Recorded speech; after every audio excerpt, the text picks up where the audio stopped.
Hello friend, Gurukul vision academy में आपका स्वागत है। और चलिए हम लोग जेपीएससी का जो श्रृंखला चल रहा है, लक्ष्य श्रृंखला चल रहा है, लक्ष्य बैच चल रहा है, उसमें साइंस एंड टेक्नोलॉजी का हम लोग कर रहे हैं। उसमें आज नाभिकीय ऊर्जा से संबंधित हम लोग उससे रिलेटेड टॉपिक करेंगे और देखेंगे कि नाभिकीय ऊर्जा का यूज कैसे होता है, क्या होता है, उसके बारे में चलिए हम लोग अब देखते हैं। और इसी अनुसार देखेंगे कि आगे का रोड मैप कैसे तैयार करते हैं, क्या करते हैं। तो बहुत लोग का ये कॉल आ रहा है, मैसेजेस आ रहे हैं कि नोट्स के लिए। तो हाँ फ्रेंड्स, नोट्स लगातार कंप्लीट हो रहा है और वो अपना प्रोसेस में है। जैसे ही पूरा कंप्लीट होता है आप लोग को नोट्स प्रोवाइड करवाया जाएगा, उसके लिए टेंशन नहीं लेना है।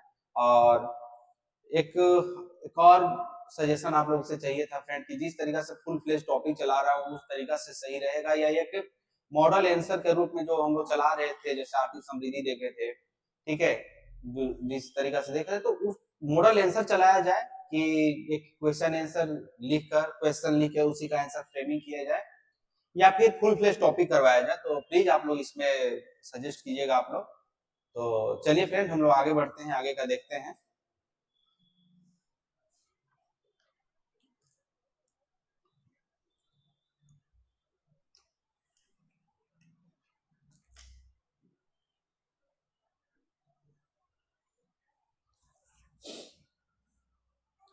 चलिए फ्रेंड, देखिए सबसे पहले तो हम लोग ये देखेंगे कि नाभिकीय ऊर्जा होता क्या है, कैसे होता है। तो देखिए उसको देखने से पहले हम लोग देख लेंगे नाभिकीय ऊर्जा जो है ना,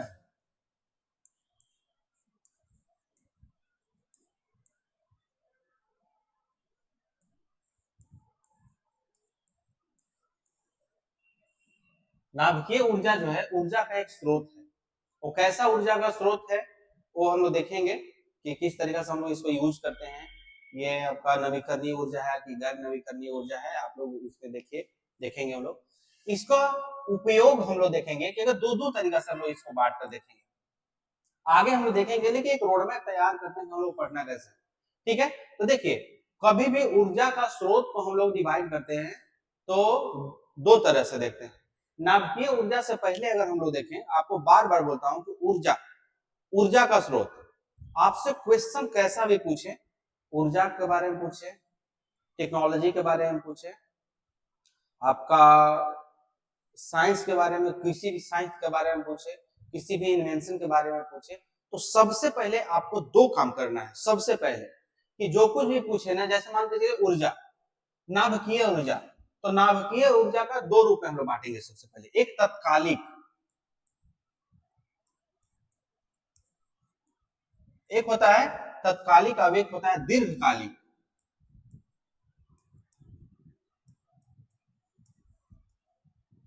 एक होता है तत्कालिक और दूसरा होता है दीर्घकालिक।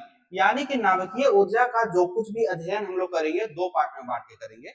सबसे पहले देखेंगे कि तत्कालिक रूप में हम लोग कैसे नाभिकीय ऊर्जा का यूज करेंगे, सरकार इस पे पॉलिसी क्या बनाएगी, इस पे जो वैश्विक परिप्रेक्ष्य में जो भी चल रहा है वो नाभिकीय ऊर्जा के बारे में तत्कालिक कारक क्या है उसके बारे में डिफाइन करेंगे। उसके बाद हम लोग दीर्घकालिक कारक, क्योंकि मान के चलिए कि आपके घर में अगर खाना ना हो, सब सिंपल सा आप देखें, क्योंकि देखिए ये सब ना मेंस जो होता है लॉजिक बेस्ड होता है। आप जितना ज्यादा लॉजिक लगा सकते हैं उतना बेहतर आंसर लिख सकते हैं। तो मान के चलिए कि आपके घर में खाना नहीं है, तो क्या आपको तत्कालिक जो हल है वो करेंगे या दीर्घकालिक हल है वो करेंगे। यानी कि अगर आपके घर में खाना नहीं है, आपके घर में चावल नहीं है, दाल नहीं है, तो सबसे पहले क्या करेंगे कि आप जाएंगे दुकान से चावल दाल खरीद के लाएंगे, उसको बनाकर अपना पेट भरेंगे। लेकिन ये कितना दिन तक चलाएंगे आप, कितना दिन तक, जब तक अस्थायी कारक अस्थायी आप नहीं होंगे, जो दीर्घकालिक रूप में देखेंगे। अब इसका दूसरा पक्ष हम लोग देखते हैं कि आप आपका धान का खेती करेंगे, धान उगाएंगे, उसके बाद आपका क्या होगा, चावल बनेगा, चावल बनने के बाद क्या होगा आपका, आप अपना खाना खाएंगे, बनाएंगे। यानी कि पहला स्रोत आप देखेंगे कि तत्कालिक जो भूख है मेरा वो कैसे मिटाया जाए, किस तरीके से किया जाए। और फिर देखेंगे कि दीर्घकालिक रूप में कैसे किया जाए, क्या कर सकते हैं कि दीर्घकालिक रूप में हम लोग इसको कैसे करेंगे। तो ये देखें, तो ऊर्जा के रूप में भी वही होता है कि नाभिकीय ऊर्जा का तत्कालिक उपयोग क्या हो रहा है, कैसे हो रहा है, दीर्घकालिक उपयोग क्या हो रहा है। जब हम लोग, जब देश आजाद होता है, भारत जब आजाद हुआ, वहां से जब हम लोग टाइमलाइन देखेंगे तब हम लोग देखेंगे कि किस रूप में नाभिकीय ऊर्जा का या जो आपका परमाणु ऊर्जा विभाग का स्थापना क्यों होता है, कैसे होता है। तो चलिए हम लोग अब आगे आते हैं अपना टॉपिक पे। ठीक है, इसी तरीके से दो रूप में इसका है नाभिकीय ऊर्जा का, जो हम लोग ये जो दो रूप देखे हम लोग,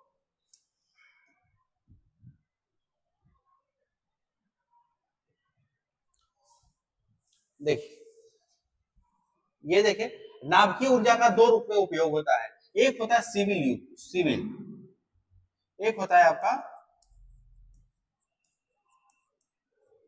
सिविल उपयोग,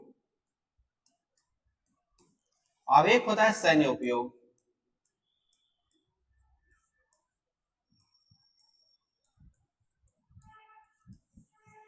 सिविल उपयोग, अब इसके बारे में हम लोग जानते हैं पहले कि क्या होता है। देखिए, सिविल उपयोग वो उपयोग होता है जिससे आप अपनी सिविलियन की रक्षा करते हैं। सिविलियन की रक्षा करते हैं, जैसे कि ऊर्जा का मांग पूरा करते हैं। सिविलियन का रक्षा करने का मतलब है आपका सिविल उपयोग का मतलब कि आप ऊर्जा का रूप में नागरिक हित में किस तरीके से कर रहे हैं। ठीक है, यानी कि बिजली उत्पादन के रूप में अगर आप इसका नाभिकीय ऊर्जा का यूज करते हैं तो आपका सिविल उपयोग हो गया।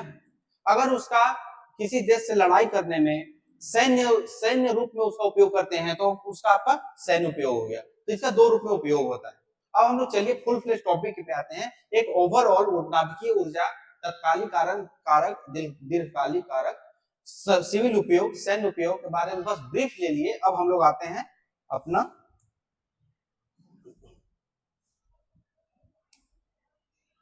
देखिए क्या है आपका नाभिकीय ऊर्जा क्या है। नाभिकीय ऊर्जा क्या है से देखिए,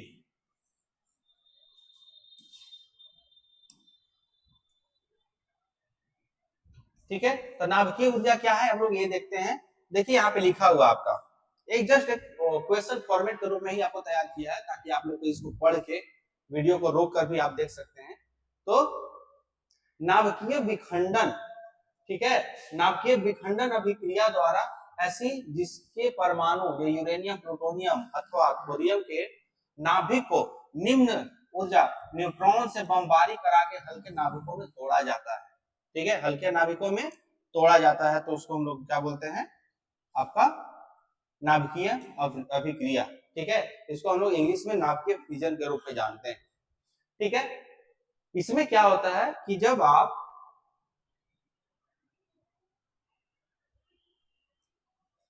चलिए ये हम लोग देख लेते हैं। लेट सपोज कीजिए कि आपका परमाणु, ठीक है, एक अणु है आपका, ठीक है, एक परमाणु है आपके पास, एक परमाणु लिए, अब इसका विखंडन कराते हैं इसको। ठीक है, विखंडन करा रहे हैं, तोड़ने का कोशिश करेंगे हम लोग। तो जब विखंडन कराएंगे हम लोग तो एक नाभिक का विखंडन फिजन कराएंगे तो अब क्या हुआ कि यहाँ से टूट गया एक नाभिक बना, यहाँ से जब इसका विखंडन होगा तो ये दो बना, यहाँ से विखंडन होगा तो देखिए किस तरीके से श्रृंखला बनते चला जा रहा है। अब ये ऐसे ऐसे करके पूरा श्रृंखला बनते चला जाएगा, यानी एक से बढ़ के एक से दो, दो से चार, चार से छह, ये चेन रिएक्शन होता है। और चेन रिएक्शन, जितना ज्यादा चेन रिएक्शन होगा उतना तेजी से आप ऊर्जा प्राप्त कर सकेंगे। समझ आ रहा है? ठीक है, तो उस तरीका से ये आपका चेन रिएक्शन होता है। और जब यही चेन रिएक्शन जब एक लार्ज स्केल पे होता है, बहुत बड़ा स्केल पे हो जाता है, और जब उसका हम लोग क्या करते हैं उसको कंटेनर में लेके आर्मेचर के थ्रू जब उसका प्रोसेस कराते हैं तो हम लोग बिजली उत्पन्न करते हैं, जो हम लोग नियंत्रित अभिक्रिया के थ्रू करते हैं। आगे हम लोग देखेंगे। इसके बाद अगर यही काम अगर आपका होता रहे, यही काम अगर आपका हो जाए सैन्य उपयोग में, तो वहां पे नियंत्रित अभिक्रिया नहीं, अनियंत्रित अभिक्रिया काम करेगा, लेकिन प्रोसेस यही रहेगा आपका, ये प्रोसेस यही रहेगा। यानी कि एक नाभिक टूटेगा, दो नाभिक से चार, चार से आठ, आठ से 16, 16 से 64, 64 से 256, इस तरीके से लगातार टूट जाएगा, मास स्केल पे टूटते चला जाएगा। और जिस जगह पे बम गिराया जाता है वहां का पूरा नस्तो नाबूद खत्म कर देता है। इतना खतरनाक बम ये होता है। चलिए देखते हैं, वो भी देखते हैं, कहीं पे होना चाहिए। ये देखिए आपका है नाभिकीय ऊर्जा कैसे हम लोग बनाते हैं, से ये देख लीजिए आपका, देखिए आपका ईंधन का देखिए रॉड है, ये सब ये आपका रॉड है, ठीक है, रॉड है। अब इसको क्या करते हैं, विखंडन कक्ष है ये जो है आपका, ये पूरा तरीके से विखंडन कक्ष है, ठीक है, रॉड है आपका। इसी रोड से छड़ जो ईंधन है और रॉड है, मतलब कि आपका परमाणु है। इसमें क्या होता है कि आपका परमाणु डाला हुआ है, इसमें परमाणु डाला हुआ है, ठीक है। इसके बाद क्या होता है कि विखंडन कक्ष, यानी यहीं पे ये विखंडित होते रहता है, एक दूसरे से कोलाइड करते रहता है, तोड़ते रहता है, ठीक है। मंदक है यहाँ पे, क्योंकि देखिए मंदक का काम जो होता है वो नियंत्रण में रखने का, क्योंकि जब देखिए कि जब परमाणु टूटता है, जब परमाणु मान के चलिए कि टूटा, यहाँ से एक परमाणु टूटा, दो दो चार, तो ये तरीके से क्या होता है, चेन रिएक्शन बनते जाता है। अब ये एक मार्ज स्केल पे बहुत तेजी से बहुत ज्यादा एनर्जी रिलीज करता है, और जब बहुत ज्यादा एनर्जी रिलीज करेगा तो क्या कर सकता है, इसमें इतना एनर्जी होता है कि आप सोच लीजिए कि नागासाकी हिरोशिमा पे जब अमेरिका के द्वारा बम गिराया गया था, वहां पे आज भी वहां का कंडीशन है कि जब वहां के बच्चे पैदा होते हैं तो कुछ न कुछ उनमें डिफेक्शन रहता ही रहता है। तो सोचिए कि 1945 का असर अभी तक है, और ये जीन में जाके जेनेटिक बीमारी बन चुका है। तो सोच लीजिए कि अगर ये मंदक छड़ न रहे, यानी जैसा मंदक में आप जानते हो ग्रेफाइट का छड़ जो लगाया जाता है, तो ये अगर मंडक ना रहे ना, तो क्या करेंगे, उसे ब्लास्ट करके और वहां का जो भी एरिया है वहां पे आपका कहीं ना कहीं बहुत ज्यादा नुकसान कर सकता है। जैसे कि फुकुशिमा, पंजाब के फुकुशिमा में ही काम हुआ था कि मंडक कहीं ना कहीं काम करना बंद कर दिया था, और काम करने के बंद कर दिया और चेन रिएक्शन लगातार हो रहा था। या फिर आप देखेंगे रसिया का चेरनोबिल में जब ये आपका फटा था, तो यही हुआ था कि अनियंत्रित अभिक्रिया, जब अनियंत्रित अभिक्रिया हो जाए तो वो मास स्केल पे मास डिस्ट्रक्शन हो जाता है। अब इसी के लिए नियंत्रित करने के लिए मंदक छड़, यानी कि ज्यादा हीट होता है, यही जो मंदक छड़ होते हैं वो उसको ऑब्जर्व, उसका हीट को ऑब्जर्व कर लेते हैं। देखिए यहाँ पे यही नियंत्रक छड़ है आपका, ये जो है आपका नियंत्रक छड़ लगाया गया है। देखिए ऊपर से एक आवरण लगाया जाता है, ये इतनी मोटी आवरण होती है कि इससे बाहर हीट न जाए। अब यही आवरण को तोड़ के जब बाहर निकल जाए तो यही मास डिस्ट्रक्शन कर देता है, ठीक है। अब यहाँ पे क्या है आपका, ये देखिए ये यहाँ पे एक ठंडा जल है, ठंडा जल जिसको आप लोग D2O के नाम से जानते हैं, ठीक है।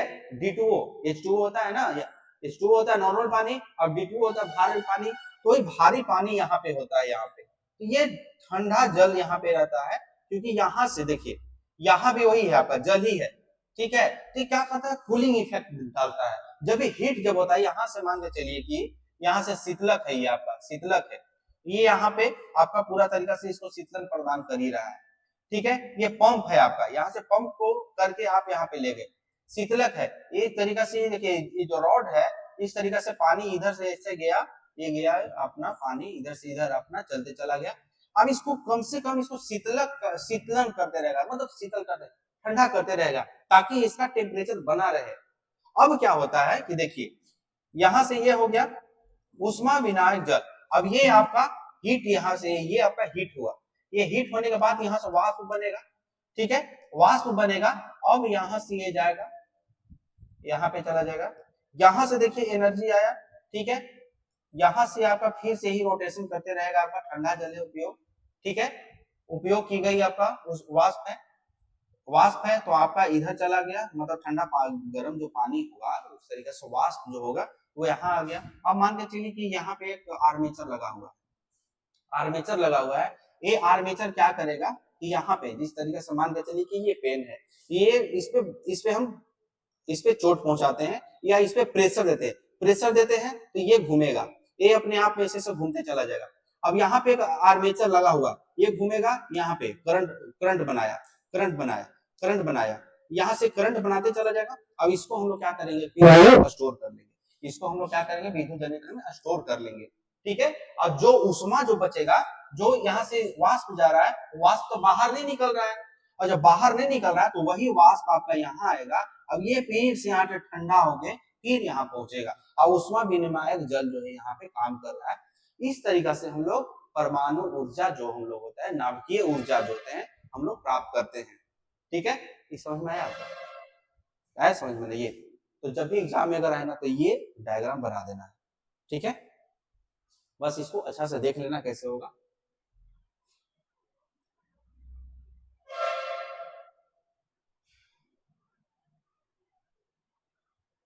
ये समझ में आ गया था?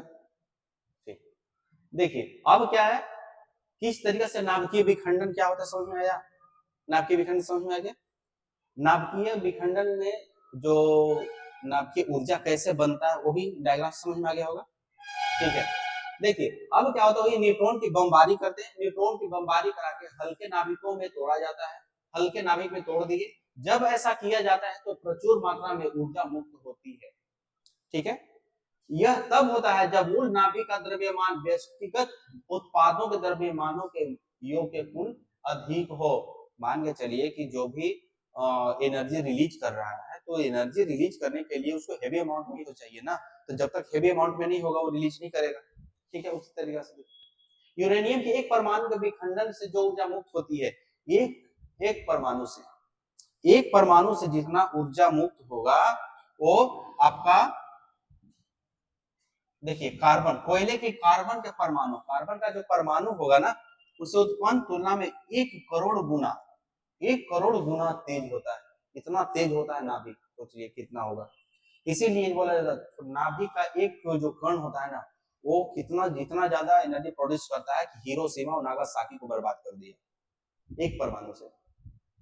विद्युत उत्पादन के लिए डिजाइन किए जाने वाले नाभिक संयंत्रों में इस प्रकार के नाभिकीय ईंधन स्वपोषी विखंडन, जैसा स्वपोषी विखंडन श्रृंखला अभिक्रिया का एक भाग है। श्रृंखला मतलब देखिए यहाँ पे ही आपका कि एक तरीके से श्रृंखला बनते चला जा रहा है, 1 से 2, 2 से 4, 4 से 8, इस तरीके से श्रृंखला बन रहा है ना, इस तरीके से चेन बन रहा है, तो चेन रिएक्शन अपना होते चला जा रहा है, तो उसी के बारे में ये बता रहा है। ठीक है, अब यही ऊर्जा का अभी बता किस तरीके से नियंत्रित करते हैं हम लोग, और नियंत्रित करने के बाद वो अपना ऊर्जा उसको बना लिए। आखिर नाभिकीय ऊर्जा जो हम लोग देखेंगे, आखिर नाभिकीय ऊर्जा का आवश्यकता क्यों है? तो देखिए वैश्विक परिप्रेक्ष्य में बढ़ती जनसंख्या बढ़ रहा है तो ऊर्जा का संकट होगा। ठीक ना, मान के चलिए कि जनसंख्या लगातार आपका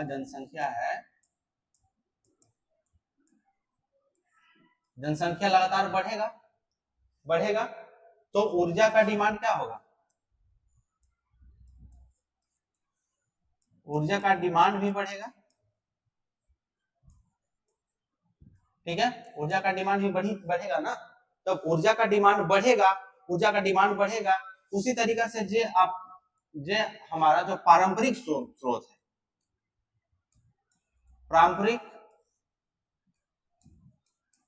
पारंपरिक स्रोत है जो ऊर्जा का, जैसे आपका हो गया कोयला, हो गया पेट्रोलियम, हो गया ठीक है, जीवाश्म ईंधन हो गया, तो इस सब पे लगातार प्रेशर बनेगा, ये खत्म ही होगा ना। और जब ये खत्म होना स्टार्ट हो जाएगा तो एक न एक दिन तो ऊर्जा खत्म हो जाएगा। लेकिन क्योंकि ये देखिए अभी जैसा कि बताया कि एक नाभिक कितना 1 करोड़, हाँ 1 करोड़ कोयला के नाभिक के बराबर होता है। ठीक है ना, एक मतलब की नाभिकीय ऊर्जा बराबर।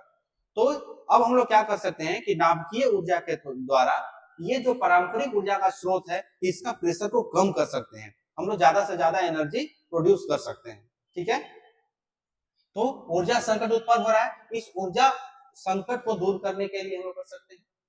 ठीक है, पारंपरिक स्रोत पर बढ़ता बोझ, जब बताएं पारंपरिक स्रोत में लगातार बोझ बढ़ता चला जा रहा है। आज का देखिए पेट्रोल का, देखिए तेल का, आपका एलपीजी का देखिए, या फिर डीजल का देखिए किस तरीके से आसमान छू रहा है। तो उस जगह पे हम लोग क्या कर सकते हैं कि नाभिकीय ऊर्जा का वहां पे सीमित भंडार, ठीक है, मतलब ये जो पारंपरिक ऊर्जा है इसका सीमित भंडार है, ऊर्जा का सीमित भंडार है। तो क्योंकि अभी भी विकासशील देश या अविकसित देश जो है वो अभी भी पारंपरिक ऊर्जा पे डिपेंडेंट है, और जब पारंपरिक ऊर्जा पे डिपेंडेंट होंगे तो कहीं ना कहीं ऊर्जा खत्म होगा। लेट सपोज कीजिए कि भारत का जनसंख्या आपका 140 करोड़ हो गया, 140 करोड़ लोगों को ऊर्जा प्राप्त करना है। ठीक है, आज भी देखने की भारत का जो सबसे जो आयात किया जाता है वो पेट्रोलियम प्रोडक्ट किया जा रहा है, और पेट्रोलियम प्रोडक्ट जब आयात किया जा रहा है तो उस पर लगातार पैसा जा रहा है, यहाँ से जा रहा है, तो करंट अकाउंट डेफिसिट है वो लगातार हमेशा बना हुआ रहता है। तो करंट अकाउंट डेफिसिट, अगर यहीं पे नाभिकीय ऊर्जा होगा तो पेट्रोलियम कम आएगा, पेट्रोलियम कम आएगा तो ना जो करंट अकाउंट डेफिसिट है वो कम होगा तो राजकोषीय घाटा जो होगा वो कम हुआ, राजकोषीय घाटा कम होगा तो देश में इंफ्रास्ट्रक्चर बनेगा, यानी कि पूंजीगत व्यय होगा और हमारा देश विकसित करेगा। तो ये होता है आपका। फिर आपका उदारीकरण के उपरांत भारतीय उद्योग प्रणाली उच्चतर दर से विकास की है। देखिए, देख रहे हैं ना कितना, अपना रांची में देखिए, पटना देखिए या डाल्टनगंज देखिए या कहीं भी देखिए, तो क्या पहले इतना सारा मतलब स्मार्ट मॉल हो गया, तो ये मॉल हो गया, वो मॉल हो गया, ये सब हुआ था पहले? नहीं था। इतना सारा स्टार्टअप लग रहा है, पहले था? नहीं था। तो जिस तरीके से स्टार्टअप क्रिएट हो रहा है, जिस तरीके से उद्योग लग रहे हैं, उस तरीका से क्या होता है, उदारीकरण जब आया था उसके बाद इतना इतना हेवी मात्रा में एफडीआई आया, इतना ही ज्यादा मात्रा में आपका उद्योग लगे कि एनर्जी का डिमांड अपने आप ऊपर चला गया। ठीक है, जब एनर्जी का डिमांड ऊपर चला गया तो आवश्यकता बढ़ जाएगा। ठीक है, 2030 तक ऊर्जा की मांग 9,50,000 मेगावाट होने की संभावना है।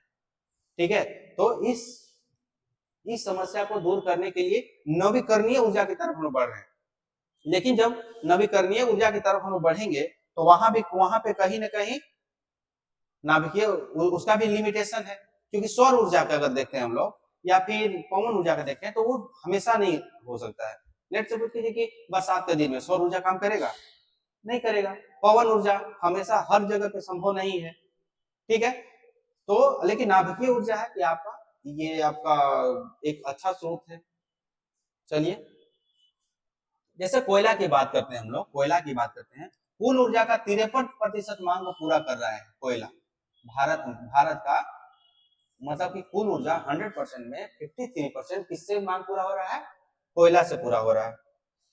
उसी तरीके से देखिए 2031-32 तक वर्तमान खपत का 420 मिलियन टन से बढ़कर 2 से 3 बिलियन टन होने की संभावना है। क्यों? क्योंकि लगातार औद्योगिकरण बढ़ रहा है, शहरीकरण हो रहा है, लगातार जरूरतें बढ़ती जा रही हैं लोगों की। तो जब लगातार जरूरतें बढ़ती जाएंगी तो क्या ऊर्जा का तो खपत होगा तेजी से ना, तो उस तेजी से खपत हो रहा है तो कोयला से क्या होगा, साथ साथ जब कोयला को ज्यादा यूज करेंगे तो उससे हम लोग क्या हुआ कि ग्रीन आपका जीएचजी यानी ग्रीन हाउस इफेक्ट तेजी से बढ़ेगा। ग्रीन हाउस इफेक्ट तेजी से अगर बढ़ गया तो उसमें क्या होगा, ग्लोबल वार्मिंग समस्या बढ़ रहा है, और ग्लोबल वार्मिंग समस्या बढ़ने के साथ साथ आपका क्या हो जाता है, जलवायु परिवर्तन, क्लाइमेट चेंज। तो इसी तरीके से वैश्विक परिप्रेक्ष्य में जलवायु परिवर्तन एक मुद्दा बना हुआ है, उसको कम करने में नाभिकीय ऊर्जा कहीं ना कहीं अपना सक्षम हो सकता है। प्राकृतिक तेल, ठीक है, प्राकृतिक तेल का बढ़ता बोझ, ठीक है, भू राजनीतिक महत्व की वजह से काफी जटिल समस्या उत्पन्न हो गया है। ठीक है, मान के चलिए कि आज यूक्रेन और रशिया के बीच में लगातार क्या हो रहा है, आपका बढ़ता चला जा रहा है।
तो फ्रेंड चलिए हम लोग था कि देखिए भू राजनीतिक व्यवस्था आज वर्ल्ड ऑर्डर जो है ना चेंज हो रहा है। चलिए एक बार हम लोग थोड़ा सा मूव करते हैं, हम लोग आपका वर्ल्ड ज्योग्राफी जियो पॉलिटिकल की तरफ बढ़ते हैं। देखिए आज इंडिया जो है ना, थोड़ा सा पेशेंस से सुनिएगा आज, क्योंकि ये मेंस राइटिंग में काम देगा आपको। देखिए आज जो इंडिया का स्थिति जो है ना, वो एक उभरते अर्थव्यवस्था के रूप में है, विश्व की 5वीं सबसे बड़ी अर्थव्यवस्था बन गई है। तो इंडिया का विश्व में एक वैश्विक पहचान बन गया, बहुत बड़ा पहचान बना है अभी। और विश्व का जो विकसित देश है वो ये भी जानते हैं कि इंडिया को दरकिनार करके हम लोग ये जो वैश्विक अर्थव्यवस्था है उसको आगे नहीं ले जा सकते हैं। क्योंकि देखिए आज चाइना जिस तरीका से पूरा देश को, पूरा विश्व को परेशान करके रखा है, अमेरिका, ब्रिटेन, जर्मनी, फ्रांस ये सब जानते हैं कि इंडिया ही एक ऐसा देश है जो एशिया में चाइना को काउंटर करने में मतलब अपना अहम भूमिका निभा सकता है। ठीक है, तो राजनीतिक जो आपका भू राजनीतिक अर्थव्यवस्था जिस तरीके से चल रहा है उस रूप में देखें कि अफगानिस्तान से अमेरिका जा चुका है, अफगानिस्तान से अमेरिका जा चुका है, तो ये जो अफगानिस्तान वाला एरिया है वहां पे असंतुलन बना हुआ है तालिबान का शासन में। ठीक है, उसी तरीके से देखिए आप कि इजराइल का जो स्थिति है, इजराइल और हमास के बीच में जो युद्ध चल रहा है, तो उस एरिया में कहीं ना कहीं असंतुलन बना हुआ है। आप देखेंगे टर्की से हमेशा टर्की का देखिएगा कि इंडिया के विपक्ष में कुछ ना कुछ बयान देते रहता है, बयान देने का कारण चाइना से उसका क्लोजनेस बढ़ रहा है। तो यहाँ पे हम लोग देखते हैं कि टर्की है, साथ में देखेंगे आप कि रसिया यानी रूस जो है, रूस और यूक्रेन युद्ध हुआ, रूस और यूक्रेन युद्ध हुआ तो रूस पे लगातार प्रेशर बनाया गया और पूरा विश्व से बैन लगा दिया गया। रूस एक बहुत बड़ा तेल निर्यातक देश है। ठीक है, तो देख रहे हैं कि वहां भी कहीं ना कहीं जियोपॉलिटिकल जो जो क्राइटेरिया जो सिनेरियो है वो पूरी तरीके से ब्लॉक है अभी। ठीक है, साथ साथ आप देखेंगे सऊदी अरबिया का, ईरान में देखिए, ईरान में क्या है, अमेरिका बैन लगा के रखा है, इराक का वही कंडीशन है, सऊदी अरेबिया यूएई से हमारा संबंध अच्छा है, वहां से तेल आ रहा है। फिर भी वैश्विक परिप्रेक्ष्य में देखें कि अमेरिका के द्वारा इंडिया पे लगातार प्रेशर बनाया गया कि आप रसिया से जो ऑयल इंपोर्ट है वो न कीजिए, लेकिन इंडिया हेवी मात्रा में रसिया से इंपोर्ट किया। लेकिन ये कब तक चलेगा, जब तक इंडिया का मतलब रसिया का इंटरेस्ट है तभी तक ना, क्योंकि विश्व के वर्ल्ड ऑर्डर में न तो कोई देश का दोस्त होता है और न कोई देश का दुश्मन होता है, याद रखिएगा बात। तो जियोपॉलिटिकल वर्ल्ड जो है, वर्ल्ड जो जियोपॉलिटिकल वर्ल्ड है वर्तमान समय में, यानी कि ये भारत में कहीं ना कहीं ऊर्जा संकट उत्पन्न कर रहा है। जब यूक्रेन और रसिया का युद्ध हुआ था फ्रेंड, तो आप याद कीजिए कि किस तरीके से तेल का प्राइस लगातार एकाएक बढ़ गया था। क्यों? क्योंकि रसिया से जो भी तेल आ रहा था आपका ब्लैक सी होते हुए वो ब्लॉक हो चुका था।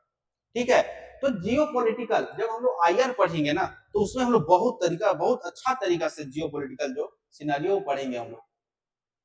ठीक है, गैर परंपरागत स्रोत का उचित विकास का न होना, क्योंकि जान रहे हैं कि गैर परंपरागत यानी नवीकरणीय ऊर्जा का उचित विकास नहीं हो पाया अभी। अभी आप देखिए ना भारत में ही, हाँ ठीक है, भारत अभी जो नवीकरणीय ऊर्जा का स्रोत का है वो अपना अभी 24%, सोच लीजिए फुल ऊर्जा का 24% अभी अचीव कर लिया है। ठीक है ना, इसके पहले जब ऊर्जा की मांग हम लोग पढ़े थे तो उसमें इस टॉपिक को कवर भी किए थे हम लोग, तो बहुत बेहतर तरीका से कर रहा है ये। लेकिन उसका भी एक स्रोत, एक लिमिटेशन है। सौर ऊर्जा का अपना लिमिटेशन है, पवन ऊर्जा का अपना लिमिटेशन है, भूतापीय ऊर्जा का अपना लिमिटेशन है। तो लिमिटेशन है, आप सिंपल से एग्जांपल लीजिए कि आपको 100 किलोमीटर जाना है, आप एक इलेक्ट्रिक स्कूटी से जाइए, एक इलेक्ट्रिक स्कूटी से जाइए, आप कितना स्पीड में जा सकते हैं? और 100 किलोमीटर आपको जाना है, आपका स्कूटी जवाब दिया 75 किलोमीटर पे, आप कहीं वहां पे पेट्रोल पंप है तो आप, लेकिन क्या इलेक्ट्रिक स्कूटी को चार्ज करने की व्यवस्था जगह जगह पे नहीं है, तो क्या आपके लिए वो फायदेमंद है? अब दूसरा आदमी एक दूसरा स्कूटी से जा रहा है जिसमें पेट्रोल है, तो आप उससे टोचन ही लेंगे ना, उसमें तो क्योंकि पेट्रोल हर जगह मिल जा रहा है, तो पेट्रोल आप डालकर जा सकते हैं, तो उसका लिमिटेशन है। नवीकरणीय ऊर्जा अभी भी कहीं ना कहीं अपना फुल फ्लेज में नहीं आया है, अब ये लगातार हो सकता है, आ सकता है। ठीक है, उसी तरीके से देखेंगे आप लोग देश की भौगोलिक विविधता पूर्ण होना। ठीक है, देश का भौगोलिक स्थिति जो है ना वो विविधतापूर्ण है, डाइवर्सिफाई है। जब आप हिमालय क्षेत्र में देखेंगे, आप मैदानी क्षेत्र में देखेंगे तो वहां पे विद्युत ऊर्जा आपको ज्यादा देखने को मिलेगा, हिमालय क्षेत्र में। क्यों? क्योंकि यहाँ पे आप देखिए भाखड़ा नागल डैम देखिए, आपका हीराकुंड बांध देखिए, तो ये सब जो है ना मैदानी क्षेत्र या हिली क्षेत्र में बहुत ज्यादा डोमिनेटेड है। तो यहाँ पे तो आप जल विद्युत ऊर्जा आप ले सकते हैं, नो डाउट। उसी तरीके से पश्चिमी भाग में देखेंगे कि पवन ऊर्जा और सौर ऊर्जा का परिस्थिति अनुकूल है। राजस्थान में देखिए, गुजरात में देखिए, आप तमिलनाडु में देखिए, या फिर महाराष्ट्र में देखिए, तो यहाँ पे पवन ऊर्जा सौर ऊर्जा का स्थिति बनता है। राजस्थान आपका, कर्नाटक आपका सौर ऊर्जा के लिए बहुत ही परफेक्ट जगह देखने को मिलता है। आंध्र प्रदेश, कर्नाटक, इस समय सौर ऊर्जा का अच्छा मतलब कि प्रोडक्शन किया जा सकता है। तो देख रहे हैं कि किस तरीके से पूरा देश। अब आप नॉर्थ ईस्ट में चले जाइए, नॉर्थ ईस्ट में चले जाइए तो वहां पे इतना डाइवर्सिफाई, इतना डाइवर्सिफिकेशन है, तो वहां तो इन्फ्लेशन का चरम आप देख जब सुनेंगे तो कहीं और। टमाटर 500 रुपए केजी मिलता है, क्यों? क्योंकि जब बरसात का मौसम आता है तो वहां पे इंफ्रास्ट्रक्चर उतना नहीं है और वेस्ट भारत से वहां पे सप्लाई नहीं हो पाता है, और सप्लाई नहीं होने की वजह से डिमांड ज्यादा होता है और सप्लाई कम होता है। तो डिमांड ज्यादा है, सप्लाई कम है, तो सोच लीजिए कि क्या होता है, डिमांड यानी कि पुल जो आपका पुल इन्फ्लेशन है वो लगातार बढ़ता चला जाएगा। जब हम इकोनॉमी पढ़ेंगे तब वहां पे हम लोग इन्फ्लेशन के बारे में पढ़ेंगे, ठीक है। उपयोग, अब हम लोग आते हैं उपयोग। नाभिकीय ऊर्जा क्या है, कैसे हम लोग उसको बनाते हैं, नाभिकीय ऊर्जा को किस तरीके से आवश्यकता पड़ रहा है, वर्तमान परिप्रेक्ष्य में क्या कारण है कि नाभिकीय ऊर्जा की तरफ हम लोग को मूव करना चाहिए, कैसे करना चाहिए, वो सब हम लोग देख लिए। अब फ्रेंड ये मेंस का है, इसमें आपको ना रॉकेट साइंस नहीं चलाना है। मेंस में कम शब्द में ज्यादा लिख दे, एग्जामिनर उतना से संतुष्ट होता है। क्योंकि पहले भी बताया था कि एग्जामिनर के पास एक मॉडल आंसर दिया जाता है, बोल दिया जाता है कि मॉडल आंसर ये है आपका, इसमें आपका भूमिका ये होना चाहिए, उसमें भूमिका है, उसके 10% 20% आप इधर उधर गए तो आप कोई दिक्कत नहीं है, एग्जामिनर समझ जाएगा कि नहीं इसी राउंड में ये लड़का चल रहा है, क्योंकि क्वेश्चन का डिमांड है, ठीक है। पूरा फुल बॉडी आप कैसे लिखते हैं, फुल बॉडी में क्या क्या कंटेंट दे रहे हैं आप, पता चला कि नाभिकीय रिएक्शन को पूरा का पूरा पूरा फुल बॉडी में बता दिए, तो उससे क्या फायदा हुआ। क्वेश्चन के डिमांड के अनुसार छोटा छोटा लिख के निकलना है। निष्कर्ष में आप आ जाइए, अब आपका निष्कर्ष में आ गया, तो निष्कर्ष में आ गया कि निष्कर्ष में पूरा का पूरा फुल बॉडी है, और आपका जो भूमिका इंट्रोडक्शन है उसको सेमराइज करना है और इस तरीके से बताना है कि नहीं सरकार की नीतियां ऐसी हैं, ये फायदेमंद है, यानी प्रोस एंड कॉन्स को दोनों को मिला के मध्यम रास्ता में आपको निष्कर्ष निकल के अगला क्वेश्चन की तरफ बढ़ना है। तो चलिए हम लोग आते हैं उपयोग के बारे में।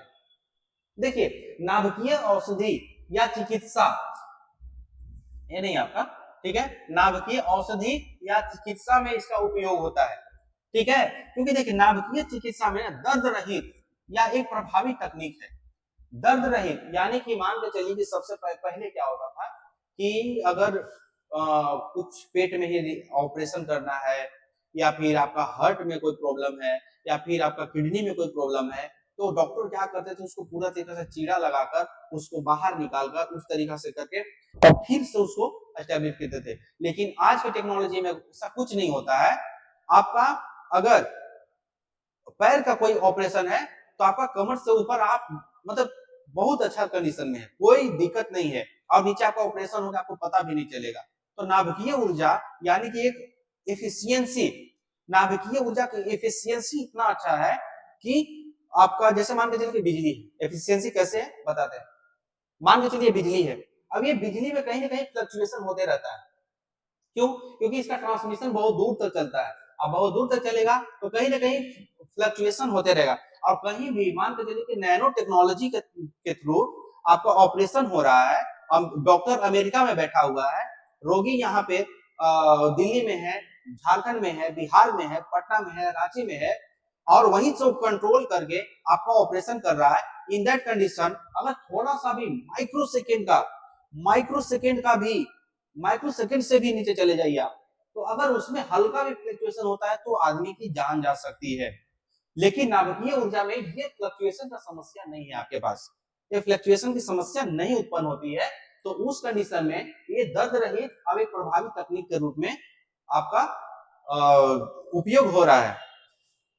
वही देखेंगे आप इसका प्रयोग, ठीक है, शरीर का प्रतिबिंब लेने में या बीमारियों को पकड़ने में किया जाता है। प्रतिबिंब लेने में या बीमारियों को पकड़ने में किया जाता है। अब यह चिकित्सा, ठीक है, के त्वरित निर्वाह को योग्य बनाता है। त्वरित निर्वाह के उपयोग में। इस तरीके से बस आप इतना लिख दीजिए, या आपके पास कहीं से आप पढ़े होंगे 1-2 पॉइंट और लिख के बस आगे निकलना है, ज्यादा इसमें नहीं पढ़ना है।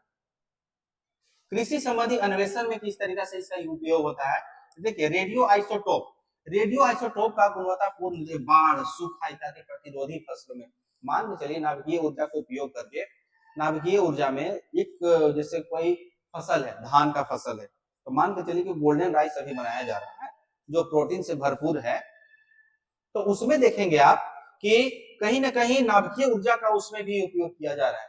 उसमें क्या होता है कि रेडियो आइसोटोप्स जो होते हैं ना, मान के चलिए कि धान का एक बीज बना रहे हैं आप, ठीक है, धान का एक बीज बना दिए। अब इसमें क्या हुआ कि बाढ़ जब आता है तो बाढ़ में ये धान का बीज बो दिए, बाढ़ आया, पूरी तरीके से फसल नष्ट, खराब, किसान का किया धारा सब खत्म हो जाता है। लेकिन रेडियो आइसोटोप्स के द्वारा इसी में कुछ रेजिस्टेंस, बाढ़ का रेजिस्टेंस डाल दिए, बाढ़ का रेजिस्टेंस डालिए। अब कितना भी बाढ़ आए इसमें कोई फर्क नहीं पड़ेगा, बाढ़ आया, पानी खत्म, फिर से आपका धान वैसा ही लहला रहा है, उसमें कोई दिक्कत नहीं। उसी तरीका से सूखा प्रतिरोधी, जहां पे सूखा क्षेत्र है या कहीं पे ड्रॉट पड़ गया, सूखा पड़ गया उस साल, अगर नाभिकीय ऊर्जा का उपयोग करके नाभिकीय, ठीक है, रेडियो आइसोटोप्स का सूखा प्रतिरोधी बना दिए। मान के चलिए कि कोई धान है, उसे 150 सेंटीमीटर चावल ये आपको पानी चाहिए, लेट सपोज कीजिए, बस पानी एग्जांपल ले रहा है आपको, 150 सेंटीमीटर आपको पानी चाहिए, लेकिन सूखा पड़ गया यानी 75 सेंटीमीटर से पानी कम आ गया, ठीक है, 75 सेंटीमीटर से पानी कम पड़ गया, या फिर आपका 50 सेंटीमीटर से पानी कम पड़ गया, ठीक है। इन दैट कंडीशन क्या होगा आपका कि रेडियो आइसोटोप्स के द्वारा उस धान के बीज को इस तरीका से बना देगा कि अगर 10 सेंटीमीटर से भी 10 सेंटीमीटर तक भी अगर पानी नहीं है उसके पास, यानी कि मात्र 10 सेंटीमीटर पानी है, फिर भी वो धान का जो फसल है वो हो जाएगा। तो रेडियो आइसोटोप्स डाल के हम लोग ये करेंगे और हम लोग सूखा की स्थिति से बच सकते हैं, ठीक है। बाढ़ प्रभावित या सूखा प्रभावित क्षेत्रों में फसल को उत्पादन का बढ़ावा दिया जा सकता है। जिस तरीके से आप बीटी कॉटन को देखिए, आज के दौर में बीटी कॉटन, ठीक है, बीटी ब्रिंजल या बहुत सारे ऐसे खाने के प्रोडक्ट आ रहे हैं जहां पे रेडियो आइसोटोप्स का उपयोग किया जा रहा है। हम आपका विकसित देशों में बहुत ज्यादा आप देखे होंगे कि टमाटर इसे 1 से 2 दिन में, ये पेरिसेबल गुड्स होते हैं, 1 से 2 दिन में खत्म हो जाते हैं। लेकिन अब टमाटर, कभी कुछ टमाटर आप लोग ऐसे देख रहे होंगे जो महीनों तक टमाटर नहीं सड़ता है, महीनों तक टमाटर अच्छा बना रहता है, लाल लाल गोल गोल बना हुआ है, तो उसके पीछे क्या है, आपका रेडियो आइसोटोप्स काम कर रहा है। उसी तरीके से रेडियो आइसोटोप्स का उपयोग करके हम लोग कीट नियंत्रण में उपयोग करते हैं, ठीक है, कृषि उत्पाद में खेत में उपभोक्ता तक पहुंचाते हैं, यानी कीटों को मारने के लिए।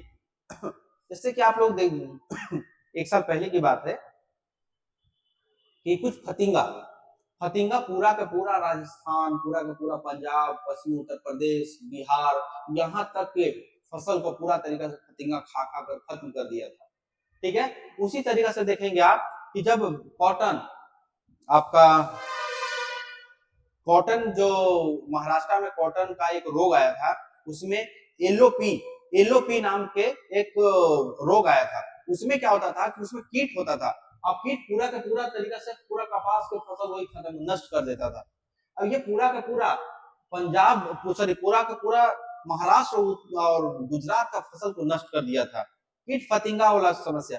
तो देखिए अब आइसोटोप्स के द्वारा इस तरीका से रेजिस्टेंस बना देंगे, इस तरीका से रेजिस्टेंस क्रिएट कर दिया जाएगा कि फूल जो अपना फतिंगा हो गया, आपका जो भी ये सब हुए, कोई इंपैक्ट नहीं डालेंगे, इस तरीका से रेजिस्टेंस युक्त बना देगा। यहाँ फसल किसानों को बर्बाद होने से बचा देगा और गुणवत्तापूर्ण खाद्यान्न की प्राप्ति होगी। जैसे आज बीटी ब्रिंजल है, बीटी बैगन, ठीक है, बीटी कॉटन अभी आ गया है आपका, तो उस तरीके से देखिए आप। उसी तरीके से खाद्य प्रसंस्करण में अभी जस्ट बताया था आपको कि डेयरी प्रोडक्ट, भारत दुनिया का मतलब कि सबसे अग्रणी देश है डेयरी प्रोडक्ट में, दूध, बटर, मक्खन, इस सब में, ठीक है। दाल के उत्पादन में प्रथम बना हुआ है, मछली उत्पादन में दूसरा से तीसरा स्थान पे बना हुआ है।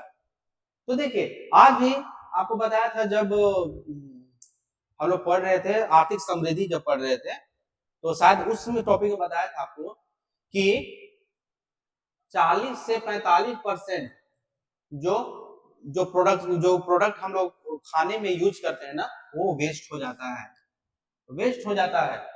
एक सपोज कीजिए कि जो जो आपका दिहाड़ी पे काम करते हैं या फिर आपका रेडी पटरी पे जो सब्जी वगैरह बेचते हैं, तो मान के चलिए कि वो 180 केजी सब्जी लेकर आते हैं और ये सब्जी वो एक दिन में 100 केजी ही बेच पाते हैं, ठीक है। तो ये 80 केजी तो उनका बर्बाद हो गया ना। ये 80 केजी तो किसी तरीके से मान के चलिए कि अगला दिन 20 किलो और बेच दिए इस तरीके से, लेकिन कहीं ना कहीं यही इनका इनका 40 से 45% जो खाद्यान्न होता है, जो होता है वो बर्बाद हो जाता है। तो हम लोग क्या करेंगे कि खाद्य प्रसंस्करण उद्योग लगाएंगे और जो कुछ भी ये सब बच जाता है ये सब को हम लोग खरीदेंगे, ले जाकर वहां पे प्रसंस्करण करके और उसको हम लोग मार्केट में लाएंगे। लेट सपोज कीजिए कि टमाटर आपके पास है, तो टमाटर ज्यादा दिन तक चलने वाला मतलब कि सब्जी नहीं है।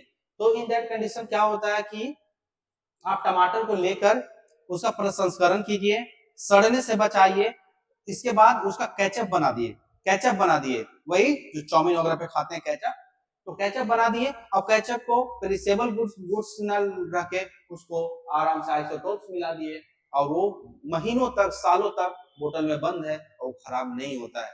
तो इस तरीके से खाद्य प्रसंस्करण उद्योग पे हम लोग ज्यादा बल देंगे, वहां पे जो रेडियो आइसोटोप्स है नाभिकीय ऊर्जा वहां पे काम करेगा। बिजली उत्पादन में आपको बता ही दिया, बिजली उत्पादन में नाभिकीय ऊर्जा कैसे काम करता है।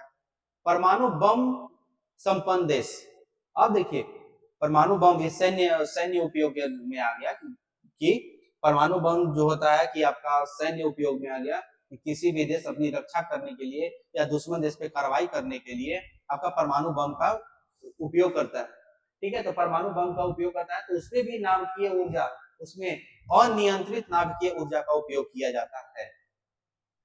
जय प्रजल की बायोटेक्नोलॉजी, इसके बाद हम लोग अगला अगला जो टॉपिक हो बायोटेक्नोलॉजी से ही है। तो बायोटेक्नोलॉजी में नाभिकीय ऊर्जा का बेहतर उपयोग होता है, बहुत ही ज्यादा उपयोग होता है। जैसे कि नाभिकीय ऊर्जा दक्षता पूर्ण बनाने में, ठीक है। जैव प्रौद्योगिकी क्या है आपको अगला चैप्टर में हम बात करेंगे। विट्रो फर्टिलाइजेशन ऊर्जा बनाने में, ठीक है। विट्रो इन विट्रो फर्टिलाइजेशन क्या होता है कि मान के चलिए कि टेस्ट बेबी का नाम जान रहे होंगे, यानी कि एक इन विट्रो फर्टिलाइजेशन मतलब मान के चलिए एक ट्यूब है, उसी ट्यूब में अब कुछ किसी चीज का आपका बायोटेक्नोलॉजी के द्वारा बनाया गया है, अब बायोटेक्नोलॉजी के द्वारा कुछ बना दिया गया। इन विट्रो फर्टिलाइजेशन क्या होता है हम लोग उसमें पढ़ेंगे, इन विट्रो फर्टिलाइजेशन, ठीक है। यानी कि टेस्ट बेबी को टेस्ट एक ट्यूब है, उसी में एक बेबी को बना रहे हैं या कुछ एक्सपेरिमेंट कर रहे हैं, ठीक है। तो इन विट्रो फर्टिलाइजेशन में उसका यूज हम लोग करते हैं परमाणु ऊर्जा का। तो इन विट्रो फर्टिलाइजेशन क्या है हम लोग आगे देखेंगे। कैंसर उपयोग में बीमारियों का ट्यूमर को हटाने के लिए नाभिकीय ऊर्जा का यूज किया जाता है। ट्यूमर को हटाने के लिए रेडिएशन की जरूरत पड़ता है और रेडिएशन कैसा होता है, परमाणु ऊर्जा का उपयोग करके आइसोटोप्स के द्वारा, रेडिएशन के द्वारा हम लोग कैंसर का जो ट्यूमर होता है उसको हटा देते हैं। पर्यावरण को बचाने के लिए, ठीक है, पर्यावरण में ईंधन अभी बताया कि CO2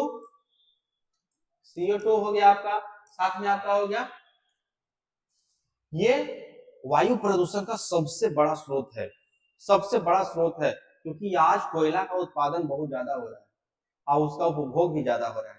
तो यहां से क्या होता है आपका धुआं निकलता है, धुआं निकलता है पर्यावरण में जाके क्या करता है आपका ये बना दिया ग्रीन हाउस गैस इफेक्ट बना दिया, ठीक है। तो इस समस्या से CO2 की समस्या को कम करने के लिए हम लोग परमाणु ऊर्जा का उपयोग करेंगे और जलवायु परिवर्तन के जो व्यापक अवधारणा चल रहा है उस जलवायु परिवर्तन को रोक सकते हैं हम लोग, ठीक है।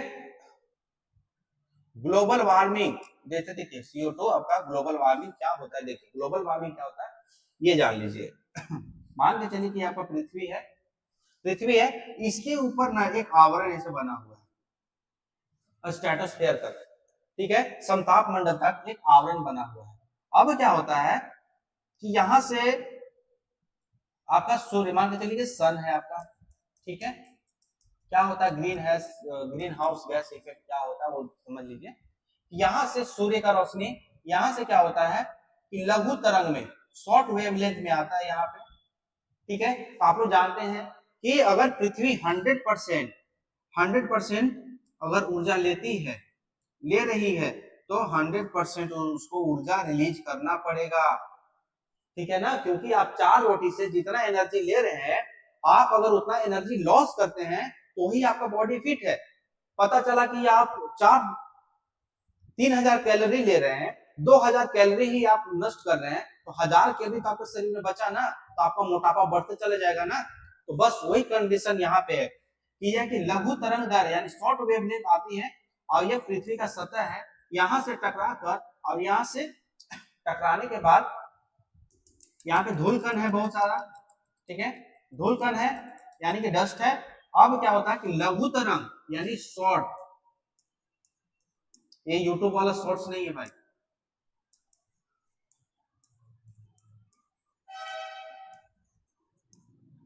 ठीक है, शॉर्ट वेवलेंथ से आती है और यहां से ये दीर्घ तरंग में ये बाहर निकल जाती है, ठीक है। यानी कि यहाँ पे लॉन्ग वेव, ये क्या है आपका,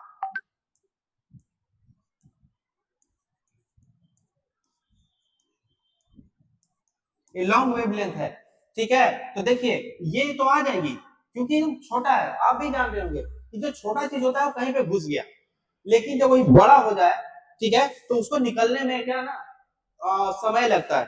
अब क्या हुआ कि यहाँ पे है, अब यही जो एक आवरण पृथ्वी के आवरण के द्वारा है, यानी कि पृथ्वी को जितना ऊर्जा की जरूरत है उतना को ट्रैक की, बाकी को बाहर छोड़ दी, ठीक है। तो ये जो आवरण है, अब इसमें क्या होगा, डिफरेंट डिफरेंट गैस है। आपको पता है कि जितनी हल्की गैस होगी सबसे ऊपर होगी, तो उसमें आपका कार्बन डाइऑक्साइड भी आता है। तो यहाँ पे एक आवरण बना हुआ है जहाँ की कार्बन डाइऑक्साइड है, और कार्बन डाइऑक्साइड एक आवरण बना है, ये जो पृथ्वी को जितना टेम्परेचर चाहिए उसको रोक के रखती है, ट्रैप करके रखती है कि पृथ्वी के वातावरण में जो टेम्परेचर है वो बना रहे। लेकिन यहाँ पे क्या हो रहा है कि CO2 हो गया, मतलब कार्बन डाइऑक्साइड हो गया, मीथेन हो गया, CFCs हो गए, ये सब क्या कर रहे हैं, यहां से लगातार गैस उत्पन्न हो रहा है। अब CO2 लगातार बढ़ते बढ़ते यहाँ पे ना, यहाँ पे देखिए यहाँ पे CO2 का एक आवरण बन गया, ये, ठीक है। फिर मोटा आवरण बन गया, यहाँ पे आवरण बन गया, यानी CO2 का एक आवरण लगातार मोटा परत बन गया। अब मोटा परत बन जाएगा तो अब जानिए कि शॉर्ट वेवलेंथ आ तो रहा था, वो जितना आना चाहिए वो आ रहा है क्योंकि वो शॉर्ट है, लेकिन इधर से तो वो दीर्घ रूप में जा रहा है ना। तो जब दीर्घ रूप में ये ऊपर जाएगा तो ये मान के चलिए कि कोई भी चीज, आपके पास एक चादर है, तो चादर है, तो जब आप ओढ़ते हैं तो उसमें जितना चाहिए उतना को रोक के उतना बाहर ले जाता है। लेकिन अगर आप एक कंबल ओढ़ लेते हैं तो उस्मा नहीं निकल पाता, जितना उस्मा निकलना चाहिए उतना नहीं निकल पाता है, आपको गर्मी महसूस होता है। और जब आपको गर्मी महसूस होगा, और जब गर्मी महसूस होगा तो क्या होगा, आपको उष्मा निकलेगा नहीं। तो बस कार्बन डाइऑक्साइड वही करता है कि यहाँ पे ये उष्मा को ट्रैप करके ये दीर्घ जो है ना, इसको नहीं निकलने देता है। अब इसी वजह से गर्मी तेजी से बढ़ते चला जाता है, ये गर्मी तेजी से बढ़ते चला जाता है, ठीक है। तो गर्मी बढ़ते चला जाता है, तो इसी को हम लोग ग्लोबल वार्मिंग बोलते हैं। अब इसी ग्लोबल वार्मिंग की वजह से क्या होता है, आपका बर्फ पिघलना शुरू हो गया, बर्फ पिघलना शुरू होगा, समुद्र का स्तर बढ़ जाएगा, ठीक है, मौसम चेंज हो जाएगा, वेजिटेशन जो गर्मी में मान के चलिए जो वेजिटेशन या जो फ्लोरा एंड फाउना है वो 10 डिग्री सेल्सियस में रहने का आदत है उनको, लेकिन वही अब उनको 15 डिग्री सेल्सियस अगर मिलने लगे तो क्या होगा, मिलने लगेगा तो आपका नहीं होगा, यानी कि वो लोग अपना मर जाएंगे या कुछ भी और कंडीशन हो सकता है।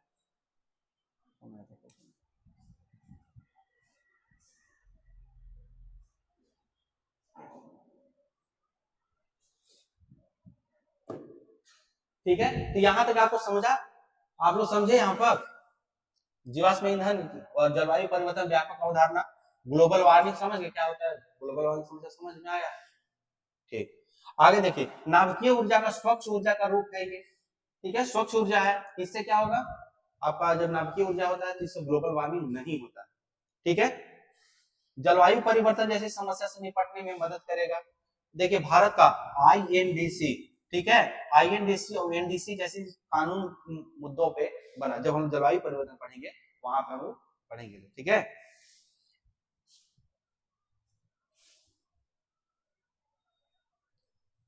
इसका गुण क्या है, नाभिकीय ऊर्जा का गुण क्या है आपका, ये कम खर्चीला है, ठीक है।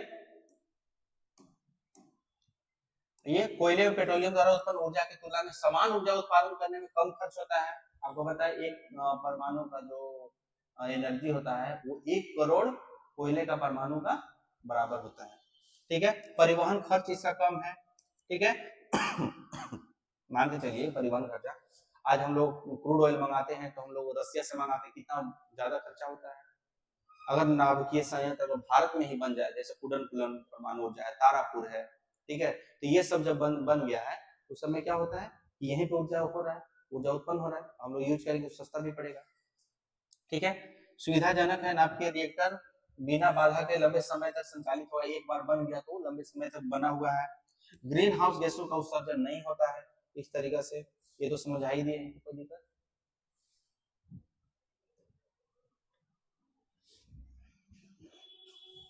वहां यहाँ तो जो कुछ दिक्कत नहीं। देखिए कच्चे माल से संबंधित समस्या, क्योंकि देखिए जो यूरेनियम जो नाभिकीय ऊर्जा जो निकलता है ना, यूरेनियम प्रकृति में वो शुद्ध रूप में नहीं रहता है, ठीक है, यानी कि 238 होता है या कुछ भी, तो यूरेनियम करने के लिए यूरेनियम 335 चाहिए, यूरेनियम 335 चाहिए, तो वहाँ पे 335 नहीं, 338 238 इस तरीके से करके मिलता है।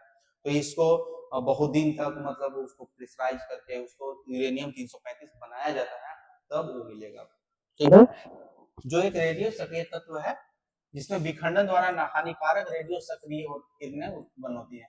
मान के चलिए कि जैसे कि अगर ये हानिकारक नहीं होता तो क्या नागासाकी और हिरोशिमा को बर्बाद करता, नहीं करता ना, तो ये हानिकारक तो है, इसका रेडियो सक्रियता तो बहुत सक्रिय होते हैं, अगर ये निकल गया तो ये जीन में जाके बस जाता है और आने वाली पीढ़ियों तक को बर्बाद कर देता है। अपशिष्ट से संबंधित समस्या है, ठीक है, नाभिकीय रिएक्टर से उप उत्पाद जो बनते हैं ना वो रेडियो सक्रिय कचरा बन जाता है, जो मनुष्य या पर्यावरण के लिए हानिकारक होता है।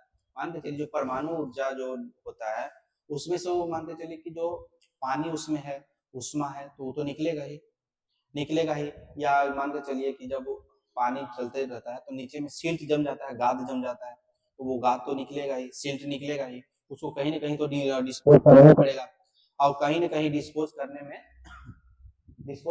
करना पड़ेगा, और उसमें भी तो रेडिएशन होगा, और जब रेडिएशन होगा तो कहीं ना कहीं हानिकारक होगा। जल प्रदूषण और मृदा प्रदूषण, ठीक है, क्योंकि देखिए वही रेडियो आइसोटोप्स निकलेगा, वो सिल्ट निकलेगा या पानी निकलेगा, तो जब पानी आएगा तो या तो हम समुद्र में बहाएंगे या कहीं पे रखेंगे, उससे जल प्रदूषण होगा, और जो सिल्ट निकलेगा वो कहीं ना कहीं तो मृदा में डालेंगे हम लोग, तो मृदा प्रदूषित होगा। यानी इसीलिए कहा जाता है जब परमाणु ऊर्जा बनता है उसके आसपास के बहुत बहुत दूर जगह के, मतलब आसपास के 2-3 किलोमीटर 4 किलोमीटर 10 किलोमीटर वहां से जनसंख्या को खाली करवाना पड़ता है, ठीक है। ये सब समझ गए। देखिए जल स्रोत या भूमि पर प्रवाहित कर दिया जाता है, जो मृदा प्रदूषण जल की मात्रा को काफी प्रभावित डालता है। रिसाव, जब नाभिकीय रिएक्टर सही तरीके से नहीं चल रहा है तो रिसाव हो जाएगा, और जब रिसाव होगा तो सोचिए अनियंत्रित अभिक्रिया बताए थे, अनियंत्रित अभिक्रिया है, और अगर कहीं पे ये विस्फोट किया तो फिर तो सत्यानाशी होना है, ठीक है। तो ये बहुत ज्यादा, जैसे कि नाभिकीय रिसाव यही हुआ था, चेरनोबिल और फुकुशिमा में ये रिसाव ही हुआ था, तो बहुत सारे जनसंख्या को प्रभावित कर दिया था। उसी तरीके से अवसंरचना पर अधिक संचित होना, ठीक है, नाभिकीय रिएक्टर की अवसंरचना प्रयुक्त तकनीक से काफी महंगा होता है। महंगा इसलिए होगा क्योंकि ये जो उसमें नियंत्रक छड़ लगाना पड़ता है, अनियंत्रित अभिक्रिया है तो उसको मैनेज करना पड़ता है, हमेशा देख रेख करना पड़ता है, इसीलिए अवसंरचना उसका जो इंफ्रास्ट्रक्चर है वो बहुत ही। अब नाभिकीय दुर्घटना, ठीक है, मतलब नाभिकीय जो रिएक्टर था दुर्घटनाग्रस्त होने की संभावना अधिक होती है।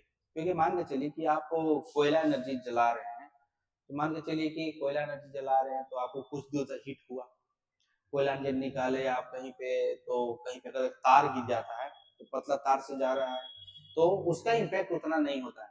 लेकिन नाभिकीय ऊर्जा में अगर ये कंटेनर से कुछ दिक्कत हो जाता है, कंटेनर फट जाता है, या जहाँ पे गैस जो पावर हाउस है वहां से कुछ लीकेज हो जाता है, तो ये दुर्घटना बहुत तेजी से फैलता है। ठीक है, क्योंकि मान के चलिए कि कहीं पावर हाउस है, वहां पे लीकेज तो होगा नहीं, तार ही ना है। मान के चलिए कि जो हाइडल पावर होता है वो तार ही होता है, तो तार होता है तो अपना उस तरीके से मैनेज होता है, तो इसका भी उस तरीके से मैनेज होता है। लेकिन ये जब नाभिकीय दुर्घटना है कि हवा के थ्रू ये फैलता है, ये हवा के थ्रू फैलता है। और जो बाकी का कोयला एनर्जी हो गया या मतलब हाइडल एनर्जी, जो भी एनर्जी हो गया, ये सब क्या है, ये फिजिकल रूप में फैलता है। देखिए जर्मनी ने अपना, तो ये देखिए नाभिकीय दुर्घटना को देखते हुए ना, अब ऐसे परिप्रेक्ष्य को देखते हुए कि और वर्तमान में जो जलवायु परिवर्तन हो रहा है, वैश्विक मतलब आंतरिक भूचल हो रहा है, मतलब कि जो इंटरनल मतलब पृथ्वी के जो क्रस्ट के मेंटल में इंटरनल जो डिस्टरबेंस जो अब लगातार बढ़ रहा है, भूकंप आ रहा है, आपका सुनामी आ रहा है जलवायु परिवर्तन की वजह से, आपका ज्वालामुखी हो रहा है, इन सबको देखते हुए जर्मनी जर्मनी जर्मनी और फ्रांस अपना न्यूक्लियर पावर हाउस बंद करने का घोषणा कर दिया है।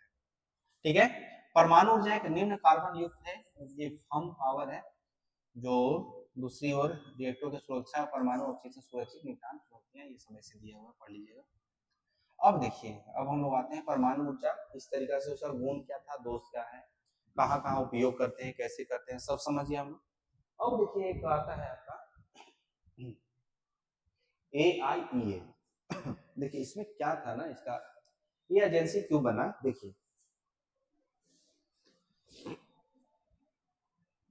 द्वितीय विश्व युद्ध बहुत भीषण हुआ, बहुत लगातार, मतलब उसमें त्राही त्राही पूरा देश मचा लिया, ब्रिटेन अस्त हो चुका था, अमेरिका ऊपर आ गया था, एक तरफ अमेरिका एक तरफ रसिया, दोनों के बीच मतलब दोनों प्रतिद्वंदी के तरफ से जर्मनी को दोनों हरा, एक तरफ पूरा पश्चिमी देश मिल के जर्मनी को हराए थे और दूसरा तरफ रसिया अकेले जर्मनी को हराया था। ठीक है, द्वितीय विश्व युद्ध हुआ,